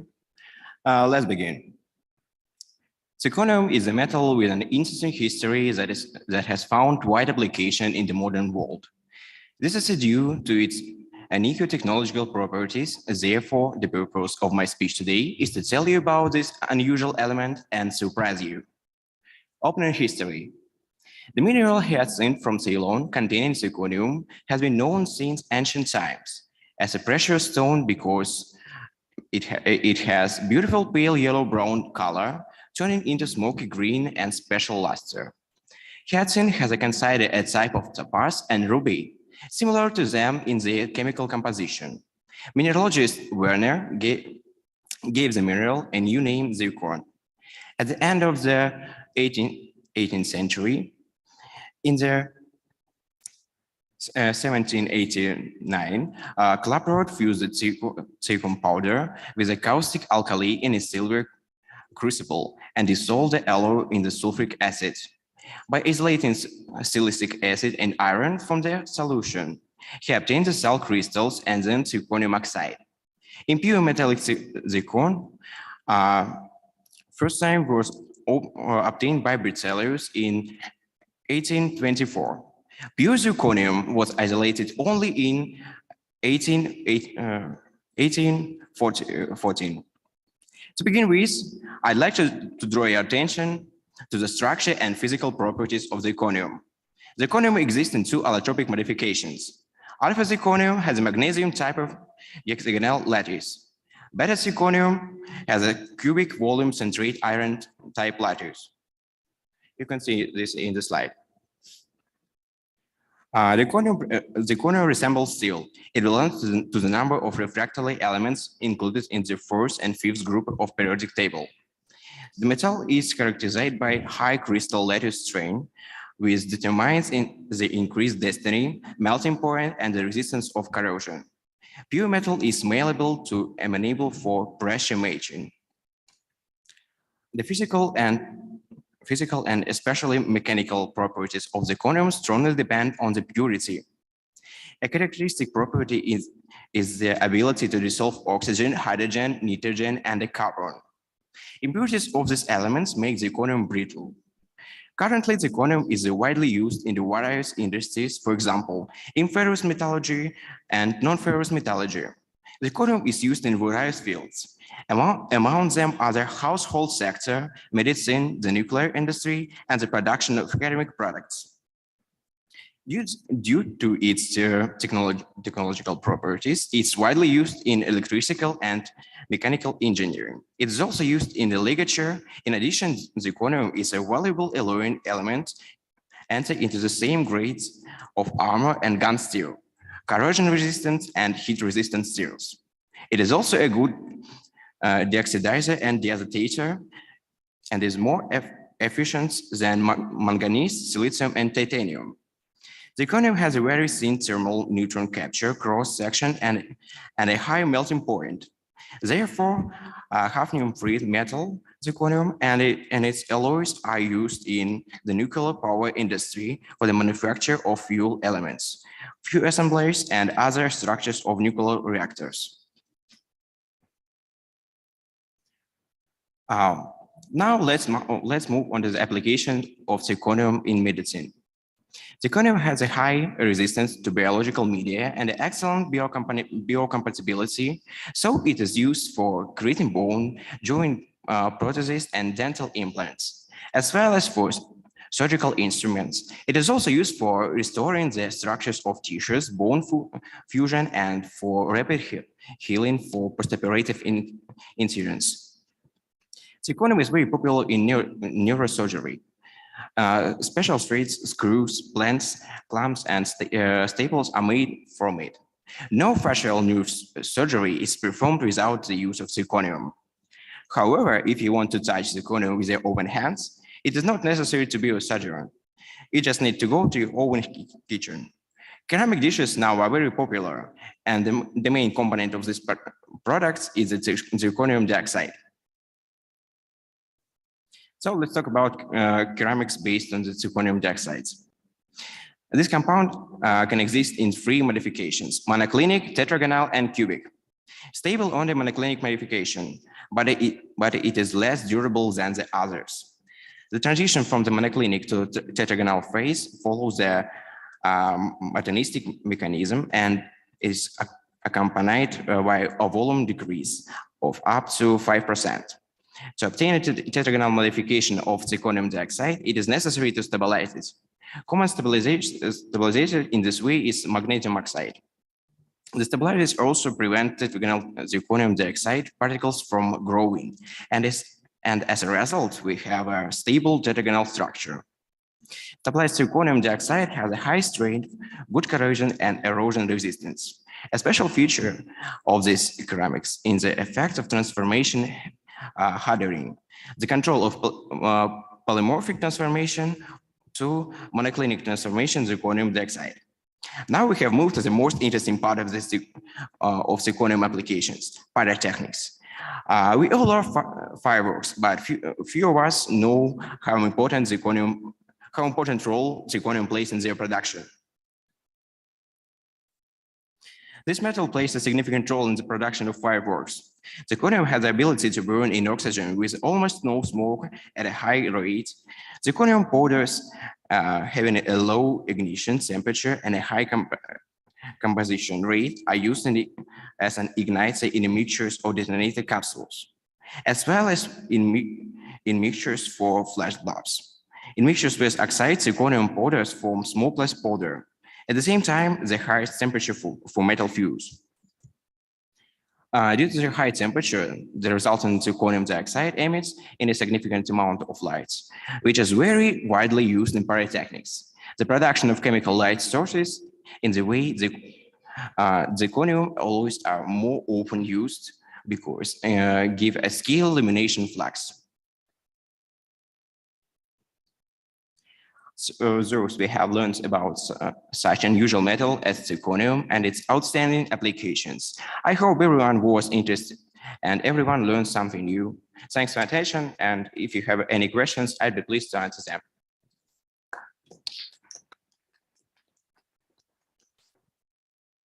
What are you thinking about? I try to remember the element started in E. Well, while my colleague is trying to diligently remember some things, it is time for the questions. The microphone, please. Okay. Why did you choose to speak about zirconium? Zirconium was a topic of my coursework in the first grade in my university study. So now I try to continue my research in this way. Thank you.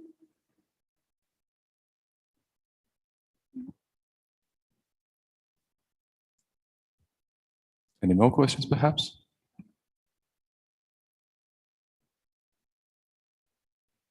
Well, all right. In case you have any questions more, you can ask Alim after the conference. Thank you very much.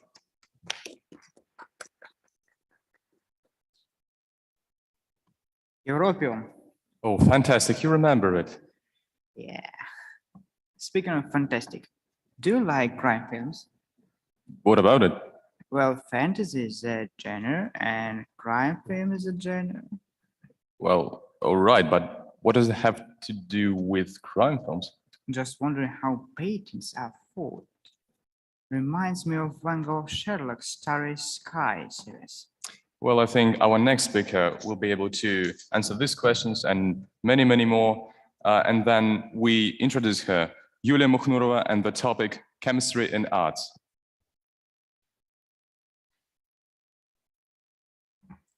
Hello, everybody. The topic of my report is chemistry and art.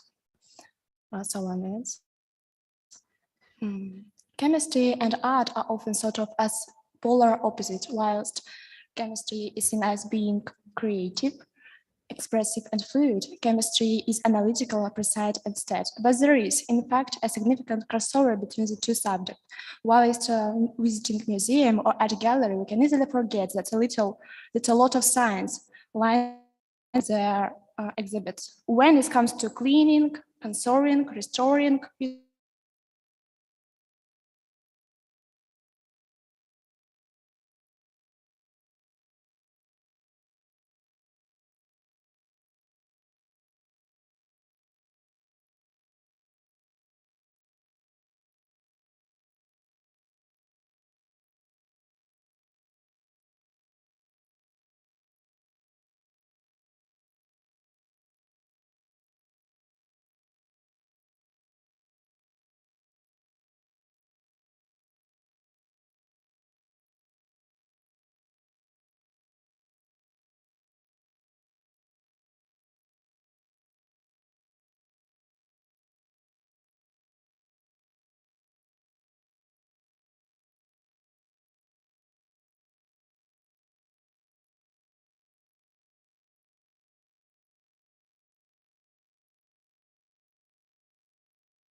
this saved time, but on the other hand, the mass production didn't always provide a sufficiently high quality in painting. In the 20th century, two famous paintings were cut with a knife.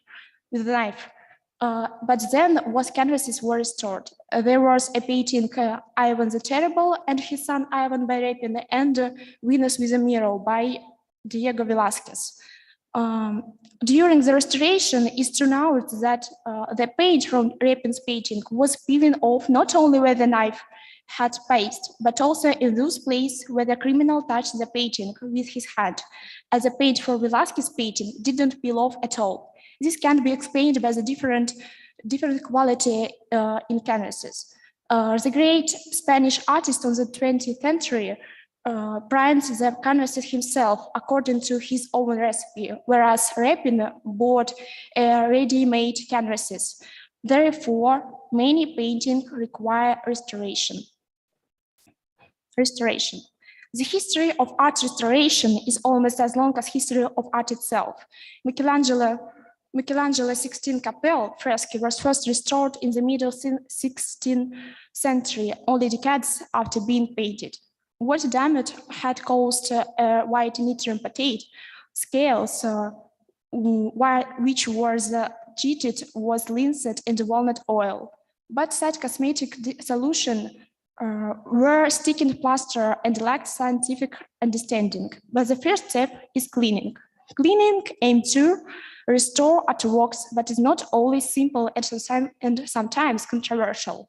For example, the most recent Sixtine Chapel restoration in 1994 had a small number of critics who expressed horror and called the bright frescoes looks like Disney cartoon.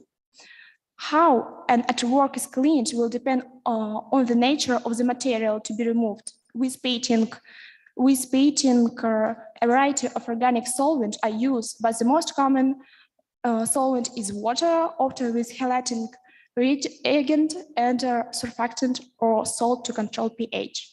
After that, we restored our painting by spotting and revarnish them.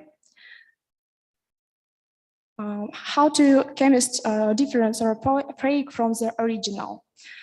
However, with the help of chemistry, we can not only correctly restore the picture, but also distinguish the fake from the original. One example is a portrait Aleksandr Zorin, who was arrived in National Gallery with a blue background, which they suspected was not original.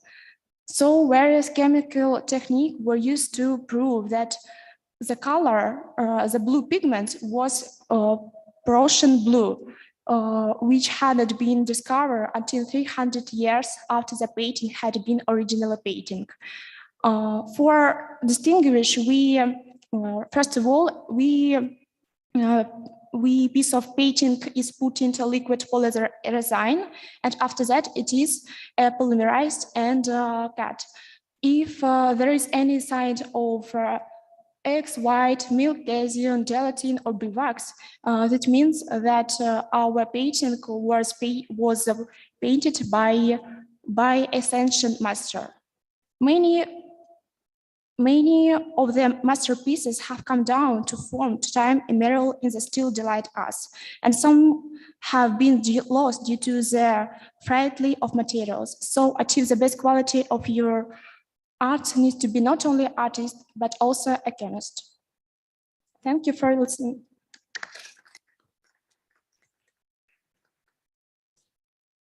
Really interesting. You did not come up with forging paintings, did you? No, but our viewers have already come up with their own question. Okay, I have a question. Why did you choose this topic of your report? Because I'm an artist and I want to know how I can improve my artworks. Thank you. Can I ask, we know that you're painting. Well, tell us about your experience in drawing. Usually, I use oil painting, and earlier I use sunflower oils instead of linseed, and my painting was bad. Only after I start to use linseed, my painting improved and quality was better. It's amazing. Thank you. I have one I question. also Oh, sorry. Oh, okay. Why do you use the verb cleaning instead of purifying? Sorry, I use verb cleaning because cleaning means that we remove dirt in our painting, as my case. Purify we use when we clean something of the impurities. Thank you. My question is, how modern artists protect their paintings from aging? Can you repeat, please? It means how percent of water consists in How modern artists protect their paintings from aging, means старение. You think about aqua working with aqua? You talk about that paintings. Or you talk You- about oil painting. If you talk about oil painting, we use oil to remove or to form a strong membrane. If you talk about aqua, usually artists don't use something protecting coat. Thanks. That was May I ask a question? I'm sorry, I'm terribly sorry for interrupting you, but it's time, regrettably. Yulia, thank you very much for your report.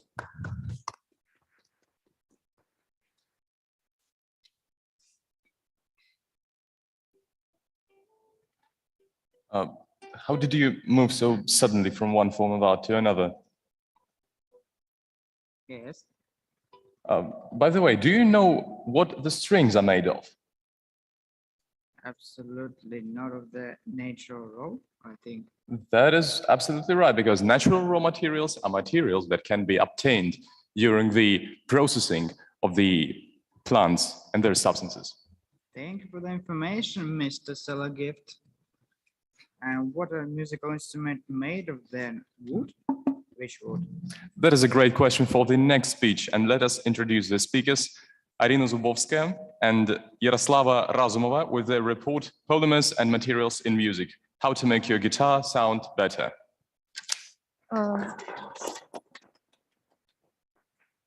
Hello, everyone.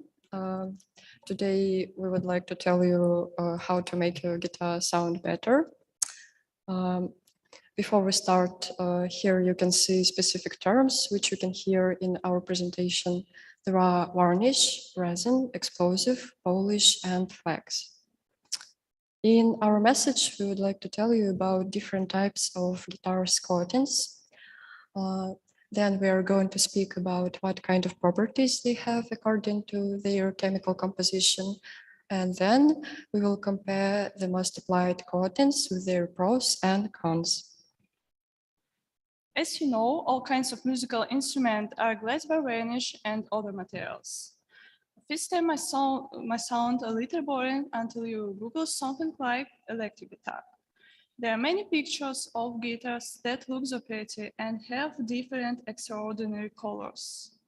At first sight, it seems that the guitar's coating is only responsible for appearance, but actually, this coating has a great impact on guitar tone and sound. Composition of coating and method for applied coating also influence sound. There are many different types of varnish and the choice of it depends on the type of musical instrument that we need to cover. And to sort through types of guitar varnish, let us start with nitrocellulose. It was first obtained in 1920. It is obtained by the reaction of sulfuric and nitric acids with a mixture of cellulose from cotton or flax, the solvent. The same process is used to synthesize compounds like nitroglycerin and trinitrotoluene, or TNT. As you may know, these substances is very explosive and used to create bombs. After I apply varnish to the surface on the guitar, the solvent evaporates and resin remains on the guitar. Then it is polished and guitar acquires that very beautiful luster and good smell.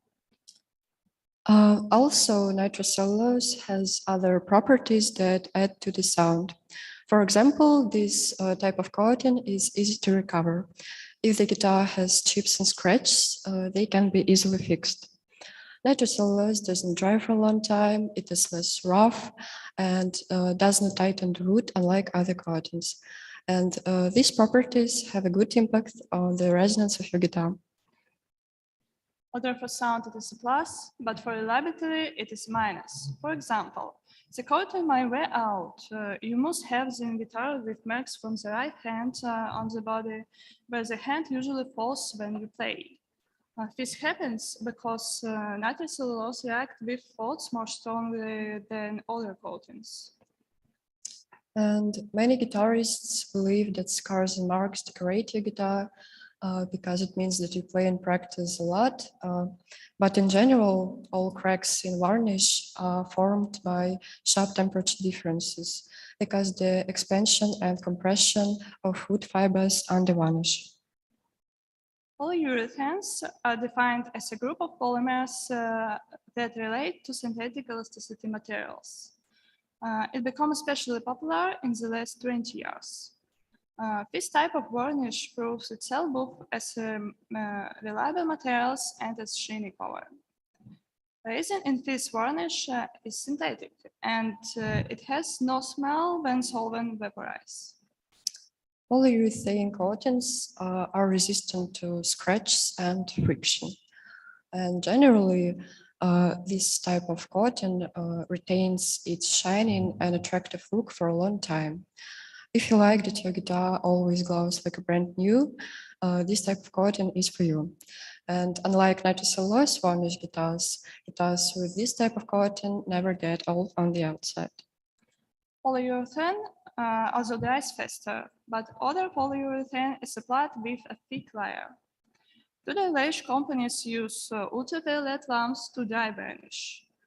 This procedure takes a few seconds. It is possible because varnish is diluted by a component which is sensitive to ultraviolet. With this technology, manufacturer manages to make thinner coatings. This has a great impact on sound and resonance. A thick layer of coating stifles sound regardless of chemical composition. No matter what your guitar covered with, the varnish must keep the resonance of the wood.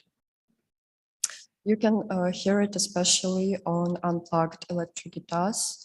It still does not give any sound. Nitrocellulose is always thinner than polyurethane, but the polyurethane coating doesn't spoil the sound when it is correctly applied. So somebody might believe there are no differences between coatings because they have a very little impact on sound. But somebody wants to hear a pure and clean sound. What type of coating you will prefer, it is your choice. The main thing is that you like your guitar. And remember, your sound is in your fingers. Thank you for your attention.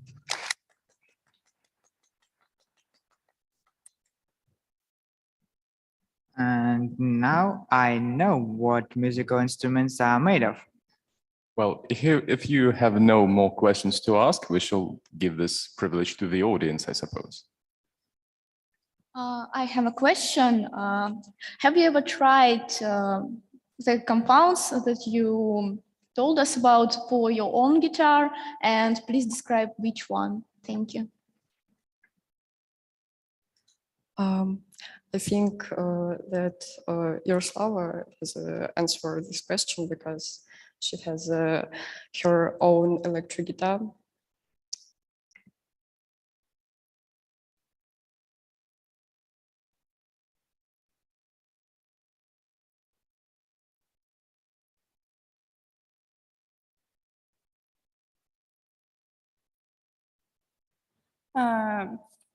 I have guitars, electric guitars with polyurethane coatings.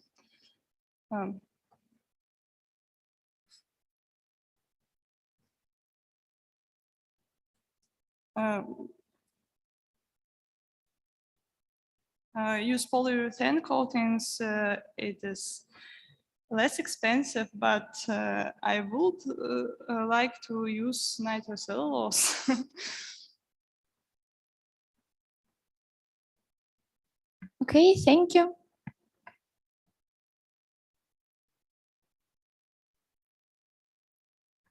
Any more questions, perhaps?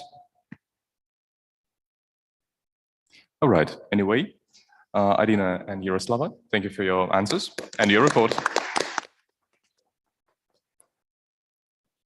Have you ever experienced fear of getting in a cycle wheel on the water?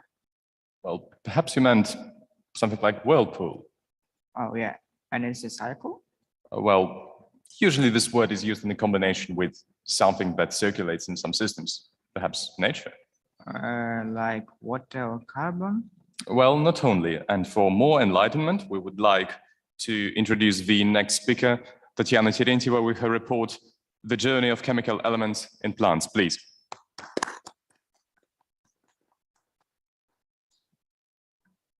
Good afternoon, dear listeners. I'm going to present you my research. As you can see, I would like to tell you about chemical elements in plants. You may ask why it is so important for us. However, I would ask you in return, how often do you feel tired or exhausted? Sure, we always have these feelings, explaining to ourselves that this is due to bad weather, workload at university, or poor health. But this is not always the case. Plants help us to explain the real reason for such feelings, since they are now our neighbors who kindly help us to live a healthier life. So I will start off by giving you an overview of how plants build their bodies and what they need to flourish. Plant's nutrition is the metabolism between the plant and the environment. It is the transitions of substances from the environment into the composition of organic compounds synthesized by the plant and the removal of some substances from it.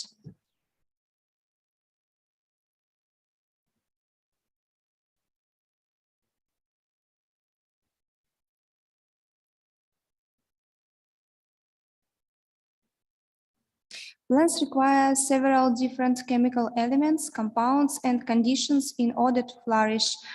They are presented on the screen. The most important chemicals that plants need are potassium, nitrogen, and phosphorus. The reason for that is that the basic building blocks of every plant contain adenosine triphosphate, which is the primary source of energy for all cells, contains phosphorus. Amino acids, which have nitrogen in every molecule, and cell membranes. Potassium is essential to plants' ability to metabolize. Plants that don't receive enough of these three essential micronutrients will go slower because they would be deprived of the basic building blocks. So I present you on my screen some of the consequences of the lack of nutrients by plants. For example, if the plants don't receive small amount of copper, its leaves turns yellow and curl. Of course, all of them demonstrate us that something wrong is happening to it. To stimulate plants' growth, gardeners use fertilizers that contain these three essential macronutrients. Fertilizers comes from a time when there was no understanding of the long-term effects of the soil, and it was a miracle for farmers. But now it is seen that fewer nutrition minerals remain in the soil, resulting in plants that quickly become weak and diseased. They are no longer protected by bacteria and fungi, but instead are infected by them. There is a better way that a surface cultivation method can offer. It is not widely known, but the roots of plants are able to develop more easily in the environment, reaching old roots. The roots are quickly able to access the passageways left by decomposing roots. In this situation, they only have to work really hard to root deeper year after year and ensure that there is even more soil and water available to growth. The conclusion we can draw is that we shouldn't stimulate plants' growth using fertilizers or pesticides, so we need to give them a chance to work really hard, to root deeper in order to develop. You can see that synthetic fertilizers, it's not good for plants at all.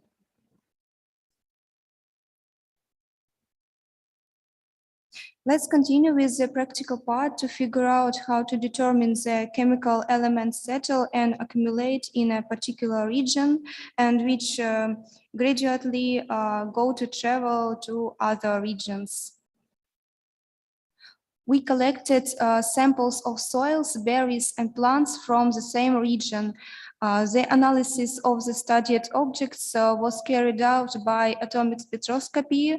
We use this method because of its high sensitivity and the possibility of determination of up to 70 chemical elements at the same time. Based on the data obtained, we try to find the so-called chemical codes of the objects under study. The graph shows the most common combination of concentration dependencies of atom on the increase in the atomic number. We recorded the derived model based on the minimum and maximum values and in the form of their corresponding atomic ordinal numbers. To estimate the accumulation and distribution of chemical elements, we plot logarithmic dependencies of the concentration of chemical elements on their position in the periodic table by increasing their ordinal number. Based on the presented periodic dependencies, it follows that in general, they are typical for this region. This slide presents the main results of the work done, so the mineral element maps of the studied region are plotted. Such maps present in the form of pie charts make it possible to access the lack of the vital elements in the region, which can lead to the various kinds of regional diseases. Let's analyze the received maps. There is a clear lack of micro elements like lithium that regulates high nervous activity, affects immunity and water salt metabolism. Chromium and nickel, which regulate blood glucose levels.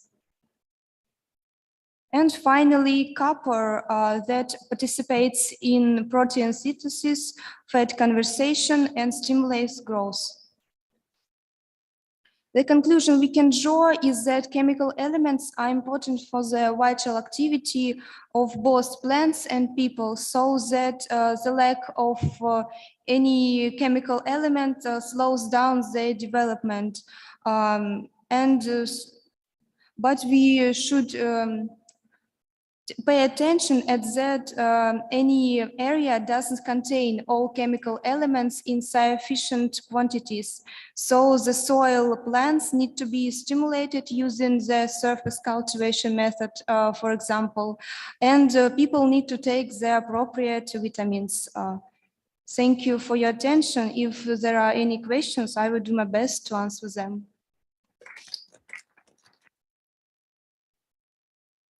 I would never have thought that such a stormy life is in full swing in plants. But I'm sure that the audience has already thought about the questions by now.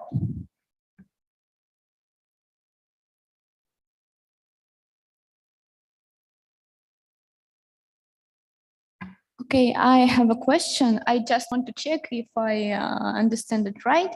Is the metal component of plants depends of the same metal component of the substances that you use for accelerate the growth and other stuff? Yes, it depends. Thank you for your good question. I plot the logarithmic dependencies of the concentrations of studied objects like soils, berries, and plants that I used and collected. Thanks. I have a question. Is this your own graphic, or did you get it from other source as internet? No, it's no my graphic, but I also didn't get them from internet because it's work of my colleague, and she just shared me with this. Thank you. So yeah, I got a question also. So you mentioned that it is better to use organic fertilizers over the inorganic or synthetic fertilizers. So the question is about whether organic fertilizers are produced in the same scale compared to synthetic fertilizers. So is it even possible to replace it with organic ones? Thank you for your interesting question. I think that fertilizers is important also, but we need to pay attention at how the consequences of only use of fertilizers. So I present you another idea like a surface cultivation method that may be more good for plants if we mix this method with using fertilizers. Okay, thank you. Tatiana, thank you so much for your report and your answers, of course.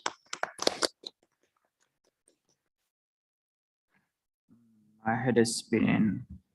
Well, a couple of riddles, perhaps, a colleague, will you leave? There will be something special this time. Great, my head needs something special. Here I am, but don't worry, I won't make you think this time. This task will be jail.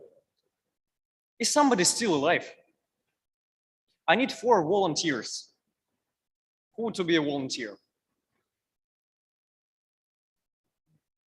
The first will be Nadezhda Vladimirovna. Okay, I will make every effort. Just be volunteer. Our way, I will choose it by myself. Okay, the next. Please go stay this place. Probably. 2 more to go, guys.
And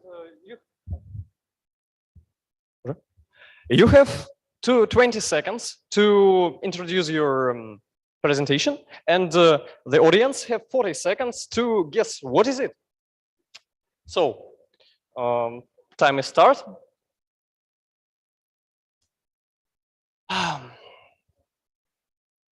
Your task is to imagine something and introduce it by through pantomime using your top, upper half of your body.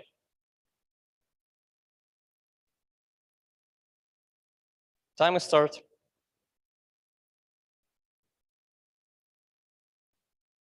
Show it for the audience, not by the Stepan. 10 seconds left.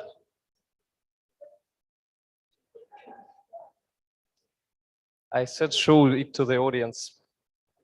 Okay. Repeat. Shape.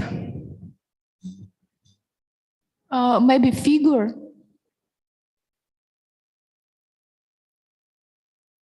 Is it a house?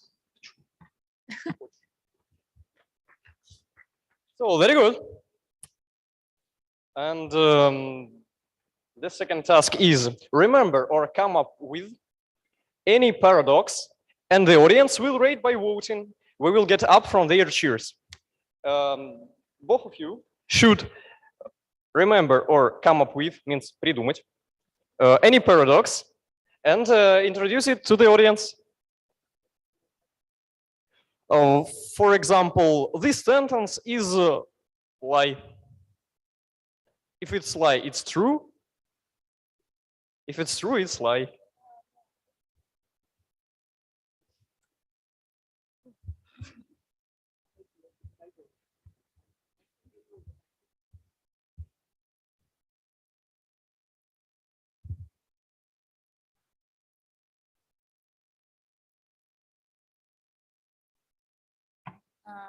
In philosophy, we describe the paradox, and the first paradox that I remember is about person who will be a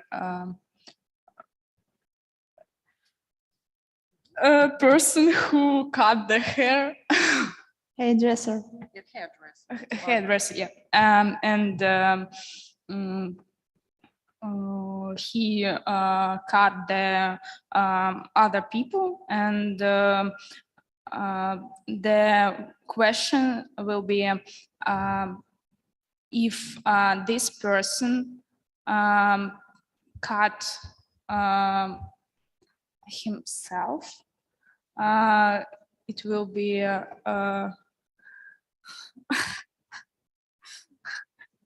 Кажется, я запуталась. In English, philosophy is so hard. It's okay. Okay, maybe you need some time. Help me, my classmates. You should replace one person. Let me go to my place. Second turn is Nadezhda Vladimirovna's, and your paradox is? Do you need phone? My paradox is that I'm sitting here, actually half dead, but at the same time, I'm still alive and speaking and breathing. So love and passion make wonders, and my love for my job makes wonders. That's what makes me alive while I am actually half dead. I'm not sure if it can be considered as paradox, but here I am. Thank you so much. Very good. This break is very short. Now our volunteers can go to their places. So thank you, honorable audience. Thank you very much, Dmitry. How wonderful. My brains are about to rust. My dear colleague, we are on a scientific conference. It is correctly to pronounce corrode. What is the carrot? Not carrots, but corrode. Never heard such a word. I heard it, but Then strain your head for the next report and let us introduce the next speaker, Alia Kalimulina, with the report Corrosion of Metals.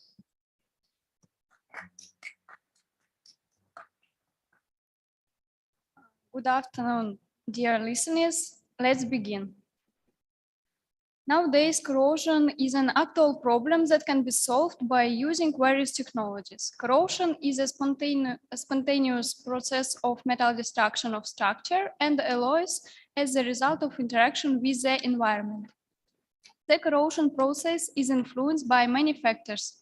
The main one is wet in any manifestations, or for example, corrosion under the influence of stray. This corrosion clearly manifested in pipes, cables, and other metal products underground. There are two kinds of corrosion, chemical, electrochemical.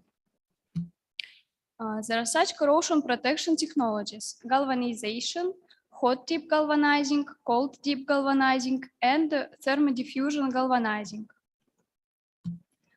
Let's consider such method of struggle as thermodiffusion galvanizing. The method is based on the diffusion of zinc into the structure of the protected metal. This method consists of 3 stages. The first stage is the primary preparation of metal coating. The metal must be absolutely clean, free of oil inclusions. The second stage is layer formation. Here the state of zinc changes from solid to gaseous by heating. Then zinc is introduced into the metal structure and strengthens the crystal lattice. The third stage includes passivating of coating surface and covering subsequent layers with varnishes. Various experiments have proved the advantages of thermodiffusion galvanizing. The metal treated with this technology has high corrosion resistance. For example, fake exposure in the cell mist camera during 1000 hours shows us that there is no corrosion of the steel coating. Another advantage of the technology is the high environmental friendliness. The technology doesn't use aggressive chemical or toxic components. The absence of acids is the preparation of the surface, is the absence of risks of hydrogen embridgement. 306 valent chromium compounds aren't used in passivation solutions. No emissions into the atmosphere, no waste. There are also disadvantages of the technology: low productivity, geometric restriction of the container, screw processing less than 3 mm. In conclusion, I want to stress there are many ways of corrosion mitigation. If you don't remedy corrosion in time, cars, underground pipes will be destructed. I believe that thermodiffusion galvanizing is the best way to get rid of corrosion.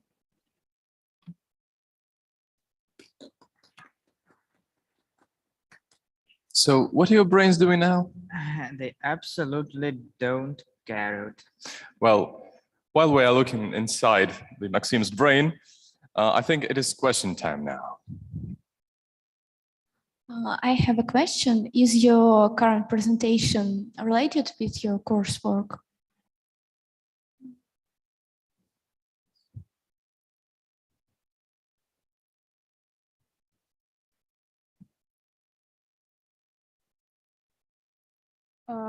No.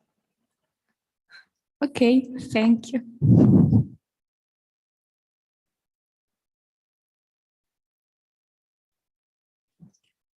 Any more questions? Yeah. So could you please explain the difference between chemical and electrochemical corrosion? Chemical, it is the interaction of surface with the environment, and the electrochemical, it happens in contact with electric current.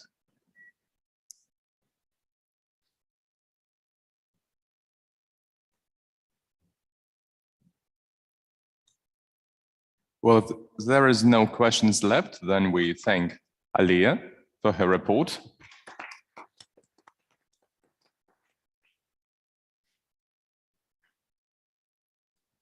Well, you know, today I learned that chemistry helps in restoring paintings. I wonder if they write pictures about chemistry. Are cards and green good for chemistry picture?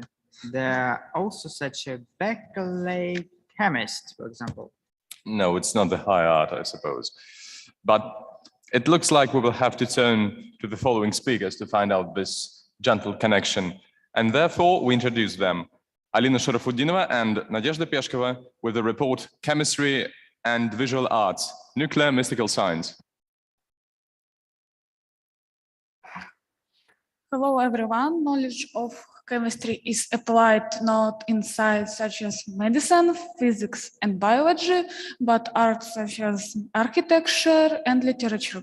The science remains in mysterious and fantastic of the long history of humanity.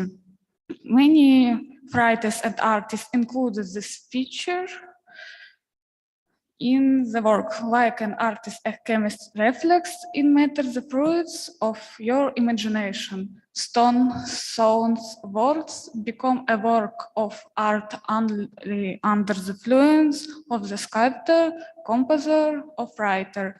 In the same way, a chemist reflects original molecules, new materials, and new properties of elements that make up matter. Many artists were inspired by discovery in the field of chemistry that help to create the masterpieces. One of these artists is Salvador Dali. He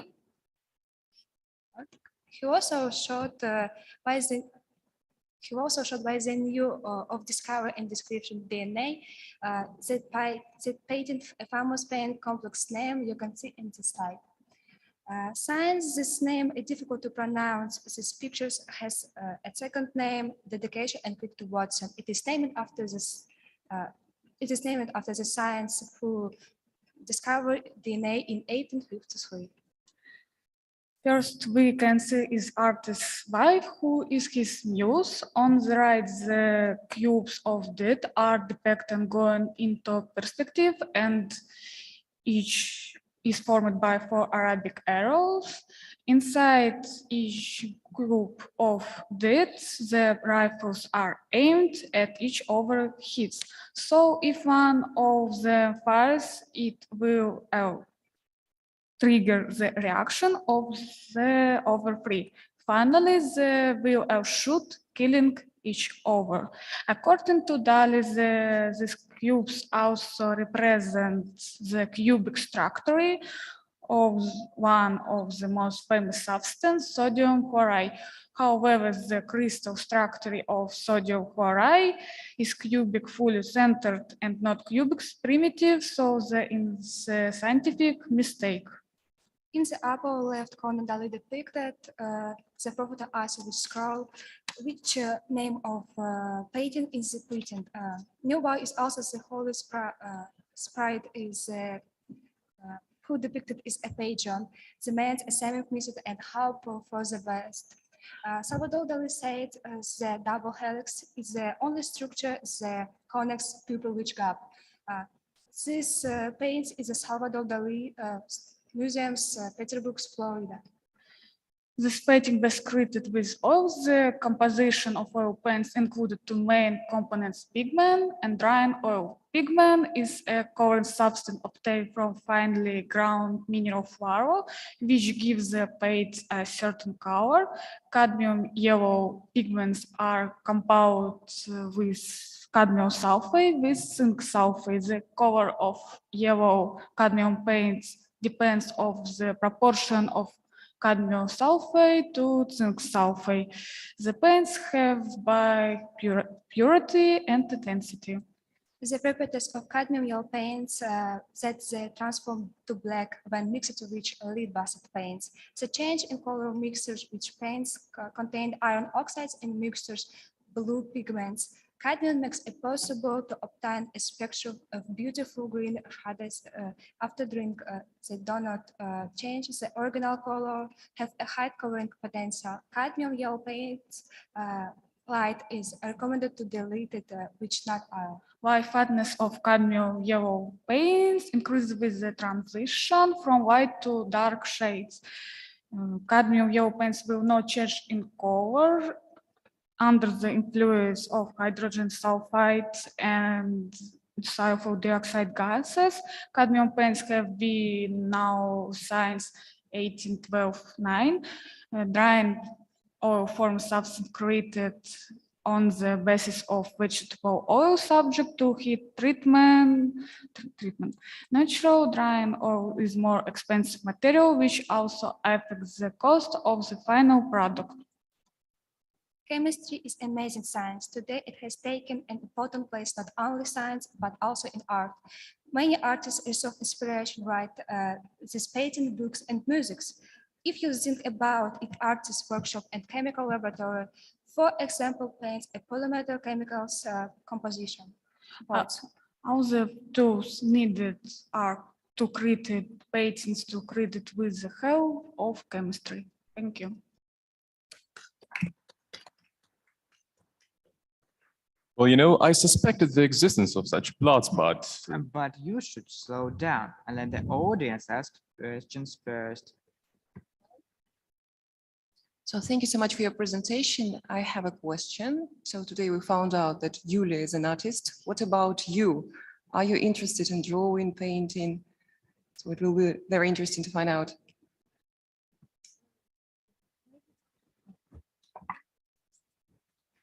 Maybe question, please. Are you interested in drawing, painting, arts? Are you an artist? Why have you chosen this topic?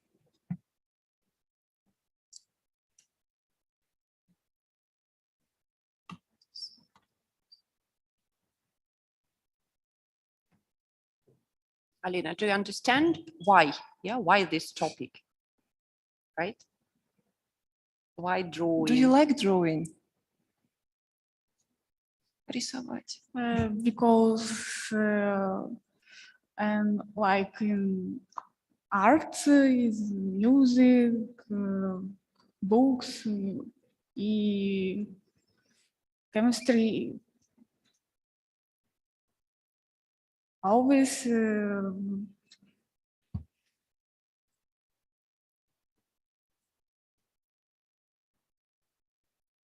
it helps, yeah?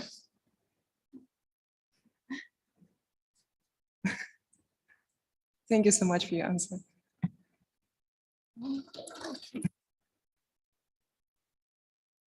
May I ask that other paintings do you like no relating to chemistry? For example, pictures and Dominicano depict the chemicals and Maya Kovernikova, the chemical laboratory. Thanks. Can I also ask a question? I was personally interested. You told us a lot about yellow color, but what compounds or metal composition can give us blue color, for example?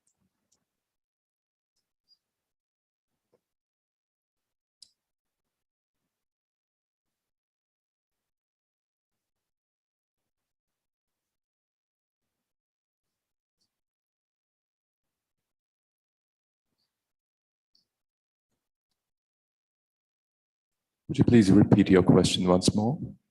Just repeat it once more. Okay. What compounds can give us blue color?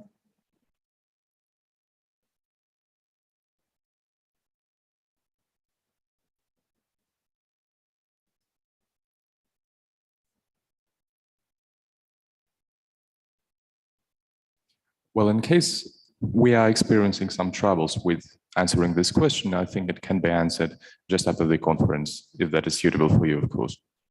Okay. Wonderful. Alina and Nadezhda, thank you for your reports.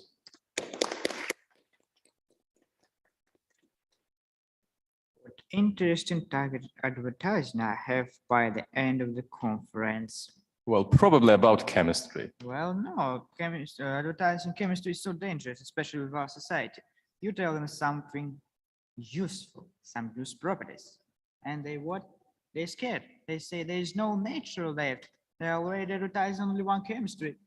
Well, I suppose there are special rules that help surviving in the harsh world of advertising. We'll find out if your guess is correct from next speaker. Let me introduce her, Maria Maslova, with her report, Advertising in Chemistry, Rules for Saving Your Life.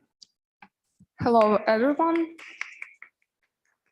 Our life is difficult to imagine without advertising. Advertising on TV, advertising on websites and billboards. But how often you listen to what they are really trying to market you?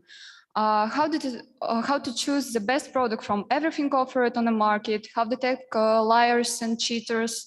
I do not disclaim the necessity and importance of advertising. I beg you to treat it carefully and seriously. Let's analyze several advertising texts and try to assess their reliability from the position of a chemist. The first rule is to read the composition. Pay attention to the letter E with index indicating the type of food additives, flavoring and flavoring substances to determine by the codes of food additives their effect on the human body. Preservative and antioxidants are the most harmful additives that cause mutation in the body, chronic disease and cancer tumors.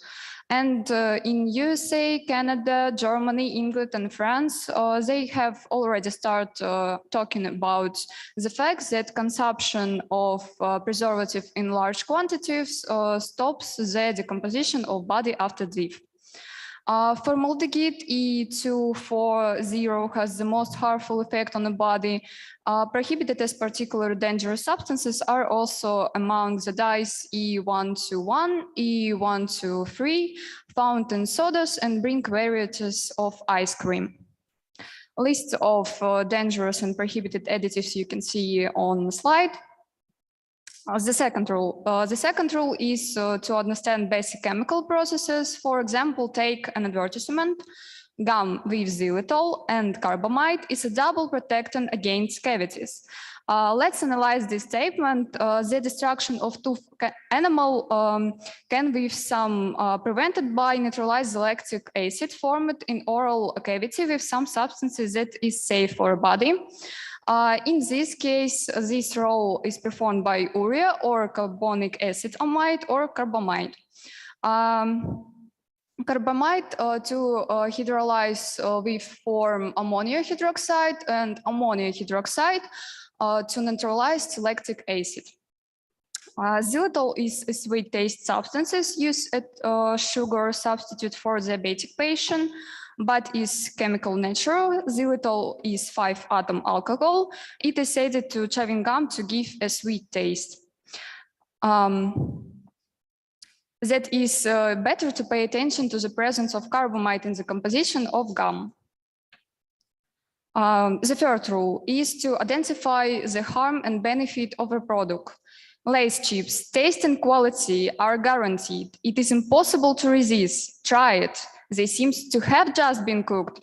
Our parents called us and said, oh, we eat this junk food and have big troubles with our stomach. But if our parents were mistaken, the benefit of chips is that potatoes with low sugar content are used to make chips. Potatoes are heated to 80 degrees, cut into slices and fried in vegetable oil. Vegetable oils are sources of acid compounds for our body. They are necessary for growth, regulation blood pressure, and preventing the development of sclerosis. But still, our parents were right about the harm of chips. The gist is that during the heat treatment of us, in the presence of atmospheric oxygen, a number of powerful compounds are formed, including acrylamide. In 1994, acrylamide was classified by World Health Organization experts as carcinogenic to human body. Summing up my speech, I would like to say that your health is your most expensive wealth, and it needs to protect from harmful compounds that manufacturers like used for cheaper production. You must analyze the advertisement and choose the best product for yourself. My simple rules will help you expand your horizon and protect yourself from in various information field. Thank you for your attention. Cool. Now I have chemistry commercial. Is there even such a thing? I think that this and many other questions will be answered by our speakers. Please, your questions. I have a question. What is use of vegetable oil in chips? Vegetable oil are used for fried potatoes slice, and vegetable oil are necessary for growth regulation, blood and blood pressure, and preventing the developments of sclerosis. Thank you. May I ask a question? How often do you follow these rules that you mentioned in the real life? Can you repeat? How often do you follow the rules that you mentioned? Oh, I also see composition of product. Often. Often I use my rules. Okay, thank you. What are the harms of acrylamide? Acrylamide, the consumption of acrylamide in large quantities, the formation of cancer, the destruction of nervous system, and leads to mutation in our body. Thank you.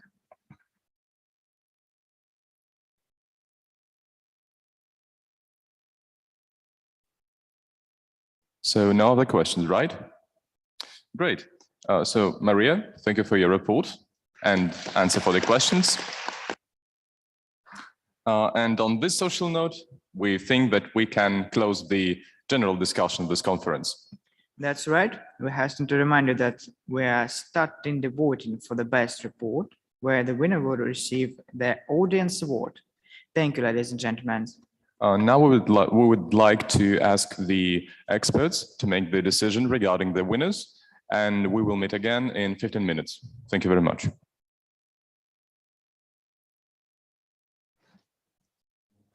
Okay, so the expert, please hand in the blanks.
два.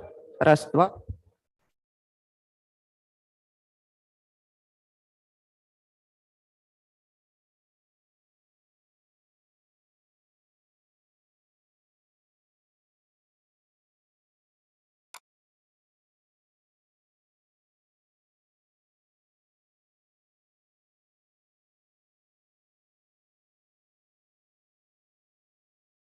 Dear colleagues, we're about to start, so would you please take your seats? Thank you.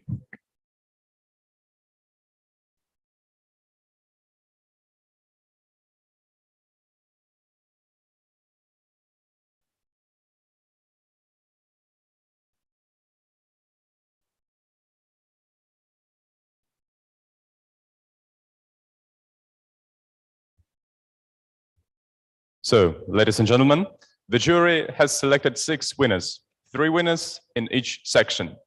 So for the first section, the 3rd place goes to Alena Shulgina and Yulia Bub.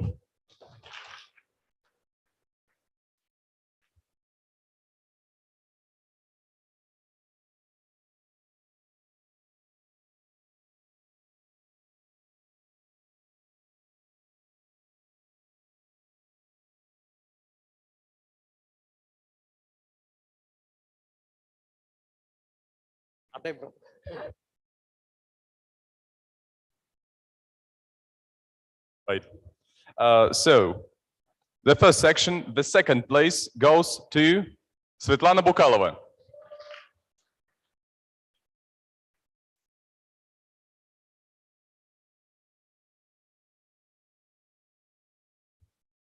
Please, more applause.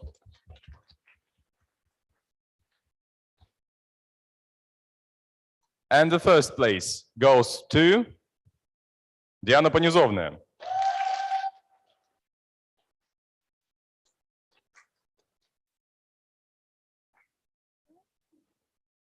Applause, applause, comrades. Thank you. And now for the 2nd section. The 3rd place goes to Tatiana Terentьева.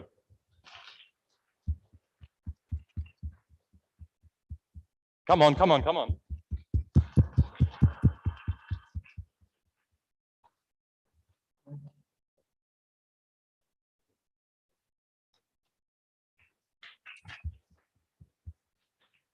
The 2nd place goes to Maria Maslova.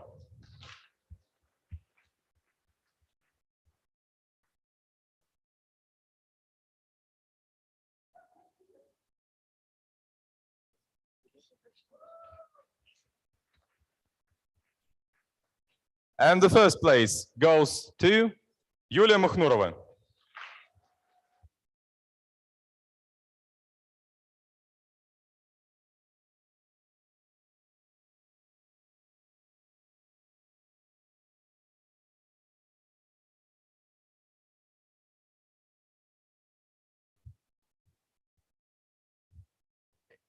We would like to, yeah? We would like to.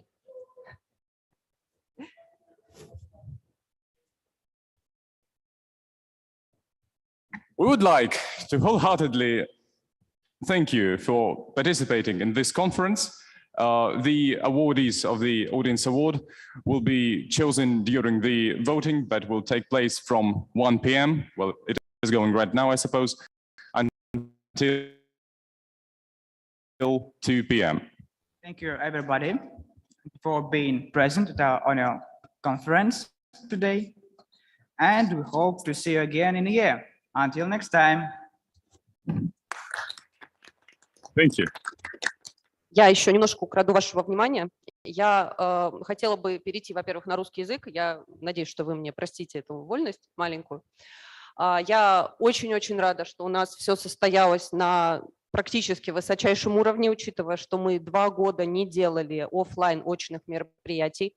Это наш первый опыт после перерыва, и у меня, наверное, сейчас просто нет слов, чтобы выразить всю благодарность, поэтому я, наверное, даже не буду пытаться это делать.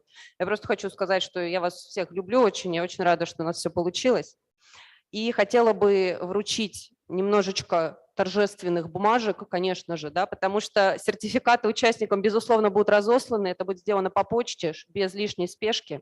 Но я сегодня хотела бы вручить благодарственные письма от наших спонсоров, от партнеров компании «Чистый мир», потому что весь пластик, который мы видим, мы отдадим на переработку, что меня тоже радует, потому что планета у нас одна, и живем мы на ней недолго, оставляем после себя, к сожалению, много. Поэтому благодарственными письмами награждаются Диана Понизовная,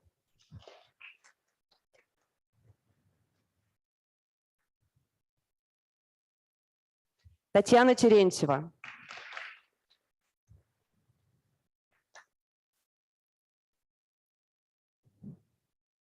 можно не бежать, я подожду, весь мир подождет, Юлия Мухнурова,